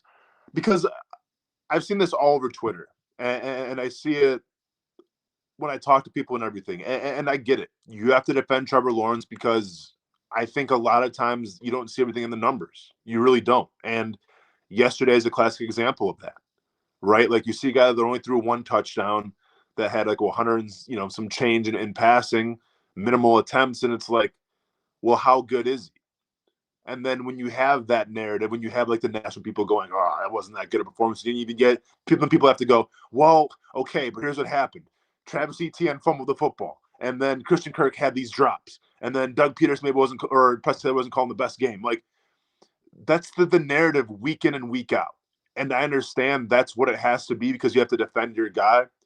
But here's the fact of the matter. And to me, it became so apparent yesterday when I saw kind of like our group chats because, Hamby posted some videos about Tua Tagovailoa celebrating and everything. And, and people want to say, like, well, what did Tua do? And then you point to the numbers and it's like, well, he had a lot of yards. Now, he didn't throw a lot of deep balls, and that was Tyreek Hill, but he still had the numbers. And I get that the numbers aren't everything, but the most important number is wins and losses. And you can only defend it, and I get it. It's a team sport, and I get all that. But at the end of the day, whether you like the comments after the game from Tua, whether they're prefabricated, whether they're cheesy, guess what? It doesn't matter because you won. And when you win in the NFL, and especially you won a game that you weren't supposed to win, you won a game that, whatever, you're a 93% chance of losing, and you still win. When you win football games, it means everything, okay? And that's the ultimate litmus test. It's the ultimate test as a coach, as a GM, and as a quarterback in this league. Okay, you can sit here and say, well, this happened, and then this happened. Well, then this happened, and yeah, and maybe it did. And you can go ahead and make a YouTube video and put all these cuts of why it happened the way that it did. But at the end of the day, when you're trying to talk about how good a quarterback is, how talented a quarterback is, how good a coach is, how good a GM is, it always comes down to the wins and losses. And right now, Tua has the win, and Trevor has the loss. It's as simple as that. Yeah, all right, screw the break. We'll hit a break here in a little bit for one more time, but we'll get to Let's two do of them. I think it was really interesting yesterday how this transpired on the Tua front. I'm just telling you what I saw in real time, and I get the numbers thing. It's hard to, as I kind of go back and forth, and I'm seeing a lot of the comments. I got a lot of Dolphins fans jumping in on my comment from last night, and I'm just like, yeah, but I didn't see that. Like, I didn't watch that game and feel that. Now, you look at the numbers in the second half, and he ended up being very good in the second half. 12 of 15, I think he had 200 yards, and they did win the game. And you're right. And he made the plays, like I said, the game-changing plays. He found his game-changing players, and hats off to him. And maybe it was just a poor half of football for him in Miami on offense, but it sticks in my head how much he missed receivers by in that game. Like, it wasn't just like a Christian Kirk drop, or maybe Evan Ingram didn't finish his route on the 1 3rd down play enough, or it was 4-yard miss to Tyreek Hill on a pass play in the flat where Hill had like 4 yards of separation. I don't know how long the play would have gone for, but I'm telling you, it wasn't close to him. Mostert, I have this vision in my mind of him out the sideline, like leaping up for a ball that goes off the top of his fingertips because it was overthrown by so much. He had Hill in the first half. Yeah. He overthrew him by 3 yards. Hard to overthrow Tyreek Hill, by the way. He had another one where he got hit actually on the 15-yarder, which some say was questionable. I figure why they call it. I thought it was a decent penalty actually on Josh, but he overthrows him there. I think on that same play it was. So, I mean, these are the plays that are in my mind where I didn't see there's a couple of drag routes, Austin, for the tight end that he overthrew. I mean, not like outside the window of catching, if you will. So, like, this wasn't one or two plays for Tua that were oof kind of throws. There was a lot of it, and the plays that I saw him completed were a lot of screen plays behind the line of scrimmage, and again, the couple of deep balls to Waddle and Hill that were, quite frankly, they were wide open. I think a lot of people could make those throws. So I get what he ends up with, and good for him. That's part of the offense. This wasn't even for me to say he's a bad quarterback. I don't believe that. I'm not a Tua hater. I don't think he's bad. I'm just like, wow, this offense is so dynamic that you can throw the football like that for like a good portion of the game and still end up with 338 yards. I mean, people are saying, like, what happens when it really clicks? Well, I'll tell you what happens when that offense clicks. He throws for 466 in last year's opener, and they score 70 against the Denver Broncos. That's how dynamic this offense can be if they're not having penalties, trouble getting the play call in, and Tua overthrowing or wide throwing players. Yeah. No, listen, I understand it, Brent, okay? I understand that when you, like, if you're going to encapsulate a Tua Tagovailoa highlight video, okay, how much of it is him scrambling around, making plays, breaking 3 tackles, and then throwing it 80 yards down the field, right? Probably not too much, right? A lot of it is getting Tyreek Hill in space and letting Tyreek Hill do his thing. Okay. I've played against Tom Brady, all right? When we played against Tom Brady, did we fear Tom Brady? No, because, and we're talking about the greatest quarterback in football history, but did we fear him? Did he give us nightmares on defense when we're getting ready to game plan for him? No, because if you put on a Tom Brady, cut up, it was a lot of just, okay, the guy gets the ball out quickly, passes here or there, but like, he doesn't do anything special, but he wins. And that means something. Like, I was far more worried about playing against Peyton Manning because you knew at the line of scrimmage, if you even had a little bit of a tell, if you even looked, in like the field's direction, he knew that you're going to drop back into a blitz. So we feared playing Peyton Manning. We feared playing Mike Vick in his prime because, man, it doesn't matter where he steps up, where he goes, like, he's going to put you on roller skates. Yeah. Like, there were some guys that you feared. And like, I think Patrick Mahomes is that guy right now where it's like, even when you think you got him down, you have him dead to rights, he'll throw a ball behind the back or do something crazy. Brady never did that. But Brady is the best quarterback because, well, the guy knew how to win. And the guy did what was asked of him. So I'm not calling Tua Tagovailoa Tom Brady by any means. Not even in the same county, not even the same ballpark. But what I'm saying is eventually this narrative is going to shift with Trevor Lawrence where we can only defend him so much where the overall numbers give me the most important thing of, well, how many wins and how many losses does he do? Now, this doesn't fall just on Trevor Lawrence. This falls on the guys around him setting him up for success. And I'm talking to Doug Pederson and I'm talking to Press Taylor. Yeah, they have Tyreek Hill in Miami. Yeah, they have Jalen Waddle. Well, guess what? We got Brian Thomas Jr. now. We have Evan Ingram. Okay? We have Christian Kirk and we have Gabe Davis, who, by the way, led the team in yardage yesterday in terms of receiving yards. So I'm not ready to say, well, just because they got Tyreek. No, we got players too. So let's go ahead and help our players out. Let's go ahead and help Trevor Lawrence out. So we don't have to keep on defending him with these numbers. And, well, if you would have watched the game, this happened. I want to stop having those conversations, man. I want to stop going to the national media and saying, like, well, if you guys actually watch the game, you would see. No, I want to stop doing that because it's wasted energy. All I want to go is look at the wins and losses. Because if the wins are up there, then guess what? I bet the numbers will be up there as well for Trevor Lawrence. Yeah, and I think that's well said by you, man. I agree. I'm tired of kind of digging into the weeds to find the answers, and I think a lot of this. I mean, you can see it whatever way you want to see it. I just didn't see a lot of real blame on Trevor yesterday. But my whole mantra of today is let me see blame. Like, give me an opportunity to see blame. Put it on his shoulders if you have to. He's got big enough ones. It's okay. So everybody else does it. I don't know if Doug and the Jags have allowed him to do that. The one caveat I'll say about this, and I'm sure Doug would say this if he was listening right now, is like, well, part of our game plan was to keep it away from Miami because of what their capability was. They didn't even play that great on offense, still had 400 yards, So that's how dangerous they can be. Yeah. And I get it. I get that part. But, I mean, the way it turns out, because of the way it turned out, it's like you didn't even let your guy be better than the guy they had. And there's a lot of us that feel like he's better than the guy that they have. And we couldn't even tell. Like, I get the argument's tough to make. And I wasn't even trying to say Trevor's better than Tua today. I'm just telling you, I don't know what showed Tua's so great out of that game. I mean, other than he's got some great weapons and he didn't make mistakes. Now, give him credit. He didn't turn it over.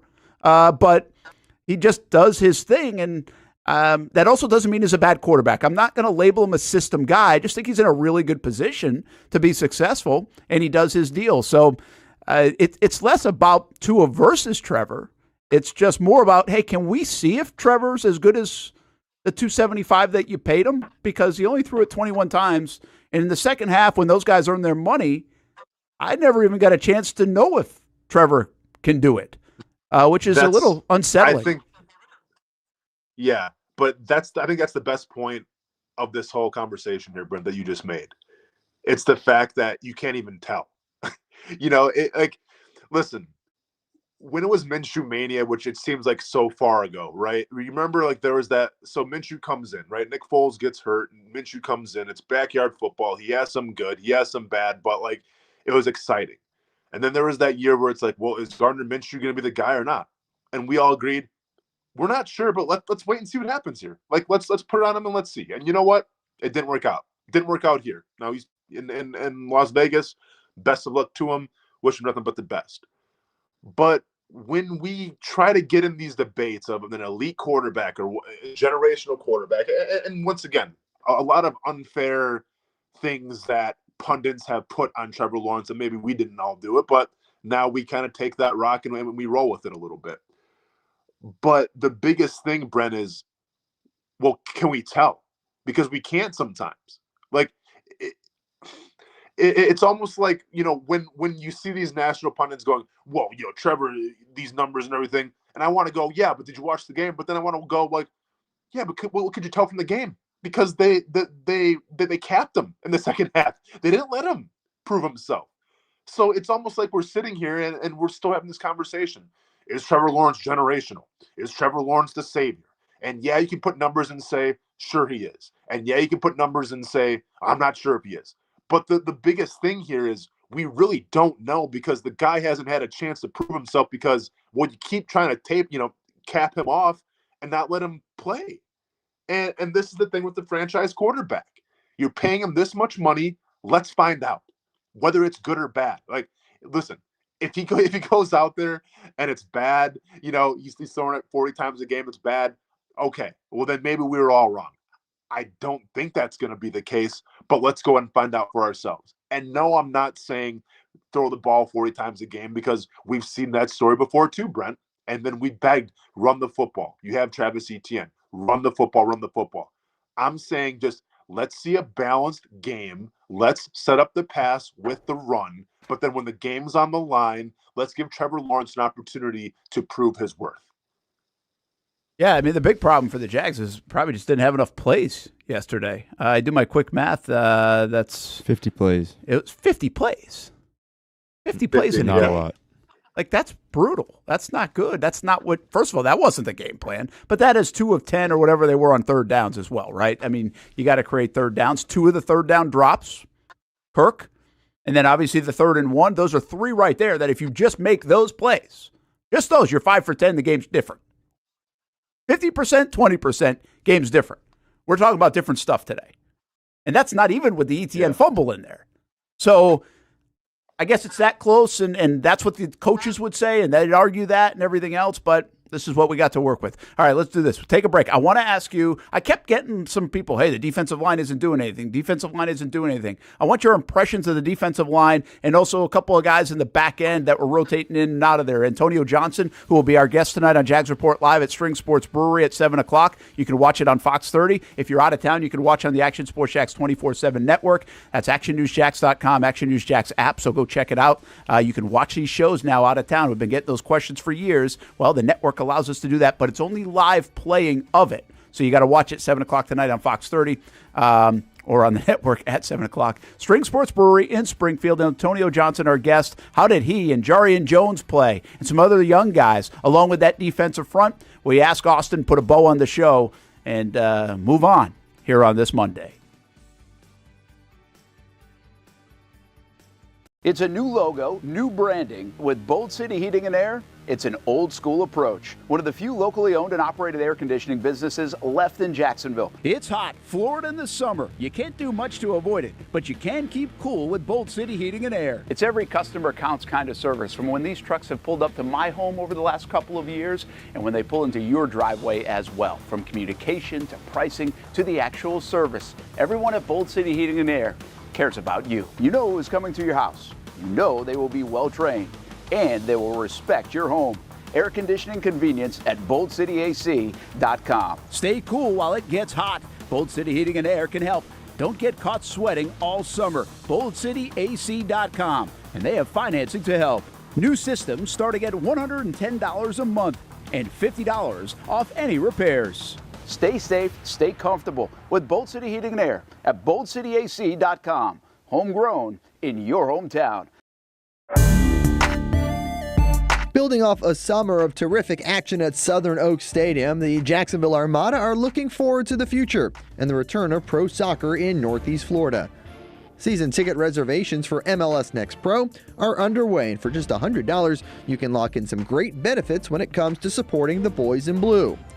Those who make a reservation will have first selection options in the new Armada Stadium out east, near Jacksonville's downtown sporting complex, as well as access to supporter VIP events like stadium tours, open training sessions, and future meet and greets with players and coaches.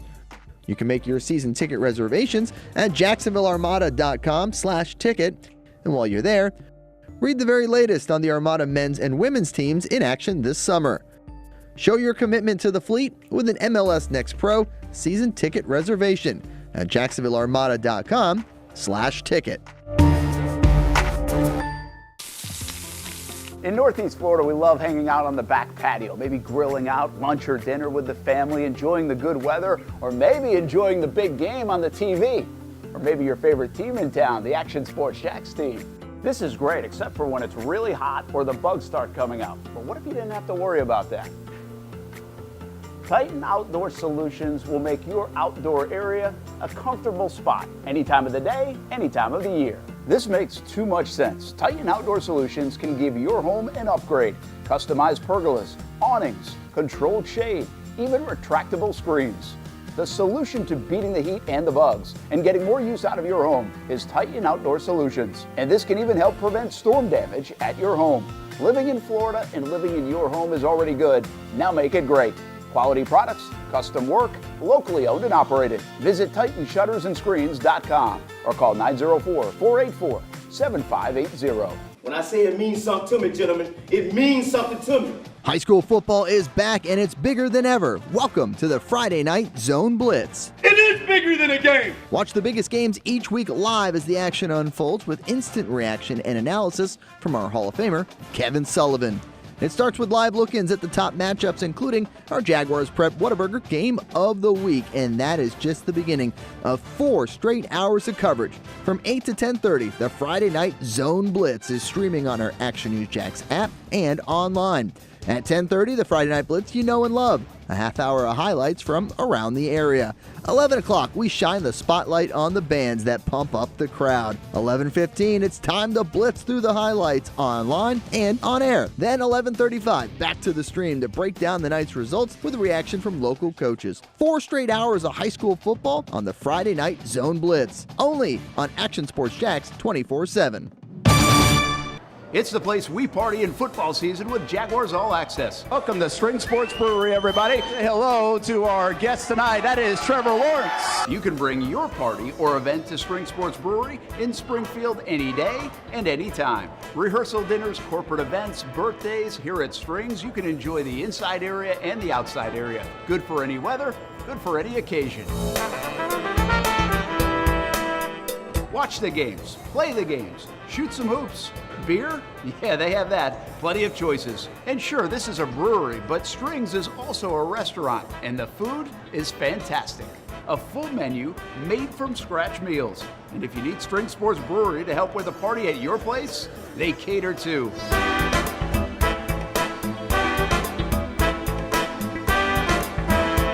Family, beer, food, sports. Spring Sports Brewery in Springfield. Welcome back to the Brent and Austin Show, streaming on the Action Sports Jax 24/7 network.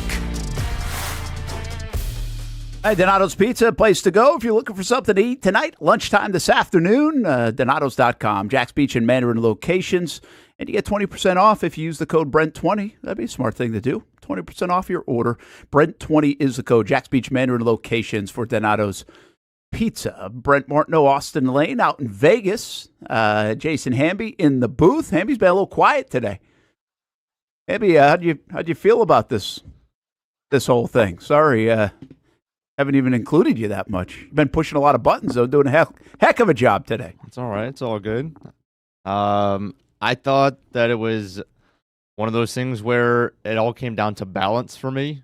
If I want to get specific into my biggest takeaway on offense, I didn't think we had any balance. I thought when Trevor threw the ball well and we were moving the ball down the field, we weren't running it well. And I know Tank did some good things, but I mean, Etienne at half had 11 yards, 7 carries for 11 yards.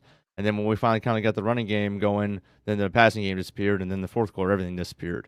And I thought that was kind of what we would be seeing a little bit. We talked about even all the way back to the draft with getting Brian Thomas Jr. was how do we fit all these guys' targets? Well, we're kind of frustrated with Evan Ingram having 1 catch and Christian Kirk not having a great day, but I feel like this was kind of what we could guess what we could be seeing. We could be seeing something in week 2 against the Browns. I know we're not getting there yet, but where it could be the flipped. Christian Kirk has 8 catches. Evan Ingram has 8 catches. Brian Thomas has 1 or 2 or something like that, and it's just going to take a while for this thing to gel. Yeah, that's pretty good take. I mean, again, the numbers aren't gaudy. But at the end of the day, they added up to a good overall number, but some of those buoyed by the big runs from Bigsby coming off the goal line. I just thought those plays were so huge, Austin. But yeah, that's they got to find balance, and part of that is you got to play more than 50 plays. Part of that is you've got to catch the ball on third down and convert on third down, because I know that's what they would sit here and tell you. Like if the mic wasn't on, they would be like, well, if we catch those 2 third downs, those lead to about potentially 10 to 12 more plays, 6, 7, 8 more throws, and now we're not talking about Trevor throwing it 21 times. He's got 28 throws, and we balanced it perfectly, and we win the football game. So, I mean, it's. I know people don't like to hear that because you want to blame somebody, but those couple of plays made a big difference, probably even to the coaching staff, in how this turned out for them. No, but once again, it's just, add it to the laundry list of narratives that you can talk about that you're not going to see in the box score, Brent, that you have to defend your team with. Yeah. It's just more of the same. And by the way, Hamby, it's great to see you. Very fitting that you're wearing all black, because I assume that you've been sitting there and sulking in your corner after that Kirk Cousins display that we all saw Sunday against the Pittsburgh Steelers. Imagine putting all your eggs in the Kirk Cousins basket, talking him up the whole time, and now all of a sudden the big news in Atlanta is, Michael Penix. Yeah, let's take a look. You can laugh here. You can laugh. Listen. I'm not. Hey. Go ahead, Andy. You can laugh all you want, because guess who caught a touchdown and guess who's not on your fantasy team? Kyle Pitts. All right. So I'm not trying to hear it. Okay. Wow, what do you get? 2 receptions. So I'm sorry. He might have got it. Sorry, it took 2 hours and 52 minutes for you to get to that. If you should have tipped me off earlier about the Kirk Cousins stuff, Austin, I would have teed you up. Oh no, it's try. This is all spontaneous, man. Like, this is all just me speaking off the dome right now. This wasn't on my mind, but then I saw Hamby had to say something about it. Yeah, listen, I just find it comical that, and once again, the Pittsburgh Steelers, we'll see. I guess the toast of the AFC North right now. Nobody saw that coming. But I love how the moniker and like the team slogan of Atlanta was, we rise or rise up Falcons and everything for 1 week. And now it's, Michael Penix. Let's see what we got here, Penix. I'll tell you, those were a couple of dud. I mean, the Jags offensively turns into a dud performance overall, right? In the second half, when you lay a goose egg at the foot of the Dolphins there in the third and fourth quarter. Again, against the defense that some people think is better, but I would still say is somewhat suspect, even with some of their guys, and they had some of their guys out. And Ramsey's not 100% and those kind of things. Chubb, yeah. But man, Atlanta, that offensive showing, and Cincinnati, that offensive showing, and then obviously Cleveland. But I would just say Cincinnati and Atlanta specifically, we wondered about Deshaun Watson anyhow, and they don't have Nick Chubb. But That's worrisome in Cincinnati, I think, and also Atlanta after week 1. And I don't know if y'all do survivor leagues, No. and I know a lot of people. Oh yeah, we're do out. them. I didn't, but I know the league. It was over 150 people, and half had Cincinnati. Yeah, that was Ty's fault, by the way. He picked Cincinnati. I gave you my best bet on Friday. Be down to Best Bet St. Augustine, by the way, on Thursday with our show, and my best bet was the Bills. I stayed away from Cincinnati in part because I wanted to use them down the road. But I picked the Bills, and by the way, that was no cakewalk. Bills were down 17-0 at one time, and your guy did play a little bit better, Kyler Murray. He had a pretty good game, didn't he, other than missing Marvin Harrison wide open? Brent, I've never been so invested in a Cardinals game in my entire life. But if you remember how the show ended on Friday, well, I'm just like, okay, the Survivor League, you're going to take the Bills. I'm like, Kyler Murray's burned you in the past. And when you're up by whatever it was, 17 in the first half, I'm like, sweet justice, Kyler Murray's doing this thing again.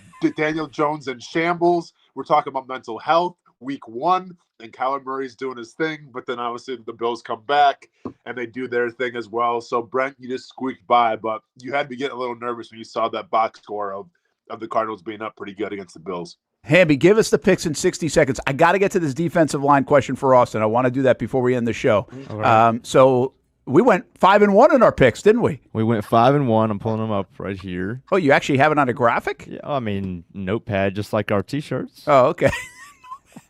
We have sexy graphics and notepad graphics.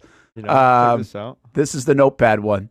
But we went 5-1, so nice work, fellas. We went 5-1. Texas destroyed Michigan. Yeah. Tennessee destroyed NC State by 41. Nebraska destroyed Colorado. So all of our 3 road college teams covered in spades. Lions squeaked out. Overtime helped us there because it probably would have been a 3-point win otherwise. The Browns were our 1 loss. Gosh, we picked the Browns, huh? And Jaguars covered. Wow. Yeah, that was my bad, and I'll take responsibility for that Browns one. But I even said it. I'm like, my gut is telling me pick the Cowboys here, but like Vegas knows something that we don't. Vegas didn't know anything. Like, I'll tell you what, we all know that Deshaun Watson's not that guy. No. That's all we figured out because the Cowboys steamrolled the Browns. By the way, if you want to get paid in Dallas, just have the owner say we're not paying you and you'll get paid. It's unbelievable how many times Jerry Jones has done this now. It's just crazy. If he says something that's like looks controversial in the media, you're getting paid. Like the payday's coming. It's amazing. Did they sign the contract while Dak was getting taped up before the game? I couldn't believe some of the contract news on the doorstep of the season, like on the morning of. That is I think that's pretty unusual to do that, but that thing got done. All right, Austin, defensive front. I was getting a lot on Twitter, like people are like, it's not doing enough, not doing enough. I had this thought that some of the game plan was maybe not to rush upfield totally and maybe create a little more mud in some of the passing lanes and also the middle of the field. But I have no idea. I'm just curious on occasion. But then also Trayvon's does show up. Eric does show up. Devon Hamilton showed up. Mason Smith drew a couple of holding calls. Like, what was your overall thought on how the defensive front played?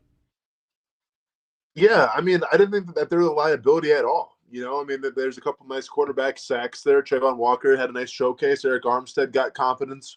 I think it was in the first quarter he had his sack. I mean, overall, and what was the yardage in terms of running the football? Because keep in mind, like, we always talk about Tyreek Hill and we talk about Jalen Waddle and everything, but, like, the Dolphins can run the ball as well. I think Mostert last year had how many rushing touchdowns? Like, I think he was tied for first, if not second, in the NFL last year in rushing touchdowns. So, like, they still run the football. And you look at the highest rusher yesterday was Jeff Wilson Jr., who had 26 yards rushing. So, I mean, overall, like, you want to talk about the identity of your defense, of what it looked like last year, how it ended. They couldn't stop the run. Interior-wise, they were a liability. And I think yesterday, even though the Dolphins necessarily aren't like maybe a run-first team, very minimal in rushing the football.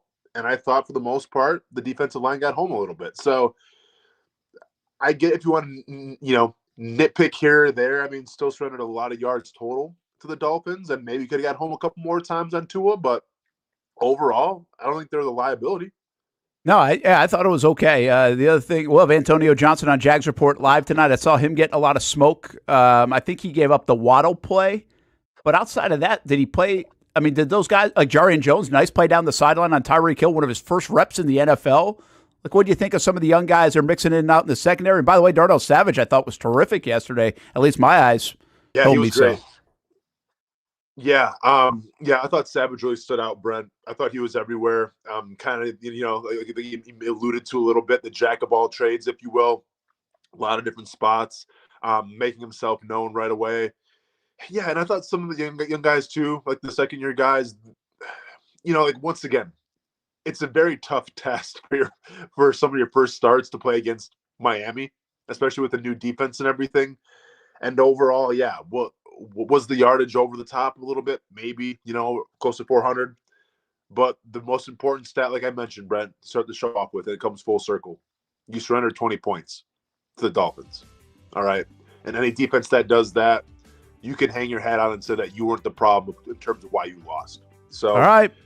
I get the yards and the stats, the EPA, whatever you want to call it, all the analytics say one thing. The scoreboard tells me that the defense did just fine. We're out of here. The music's playing. Have a great day. Get a good workout in, man. We'll see you tomorrow. And Jags Report live tonight from Strings at 7 o'clock.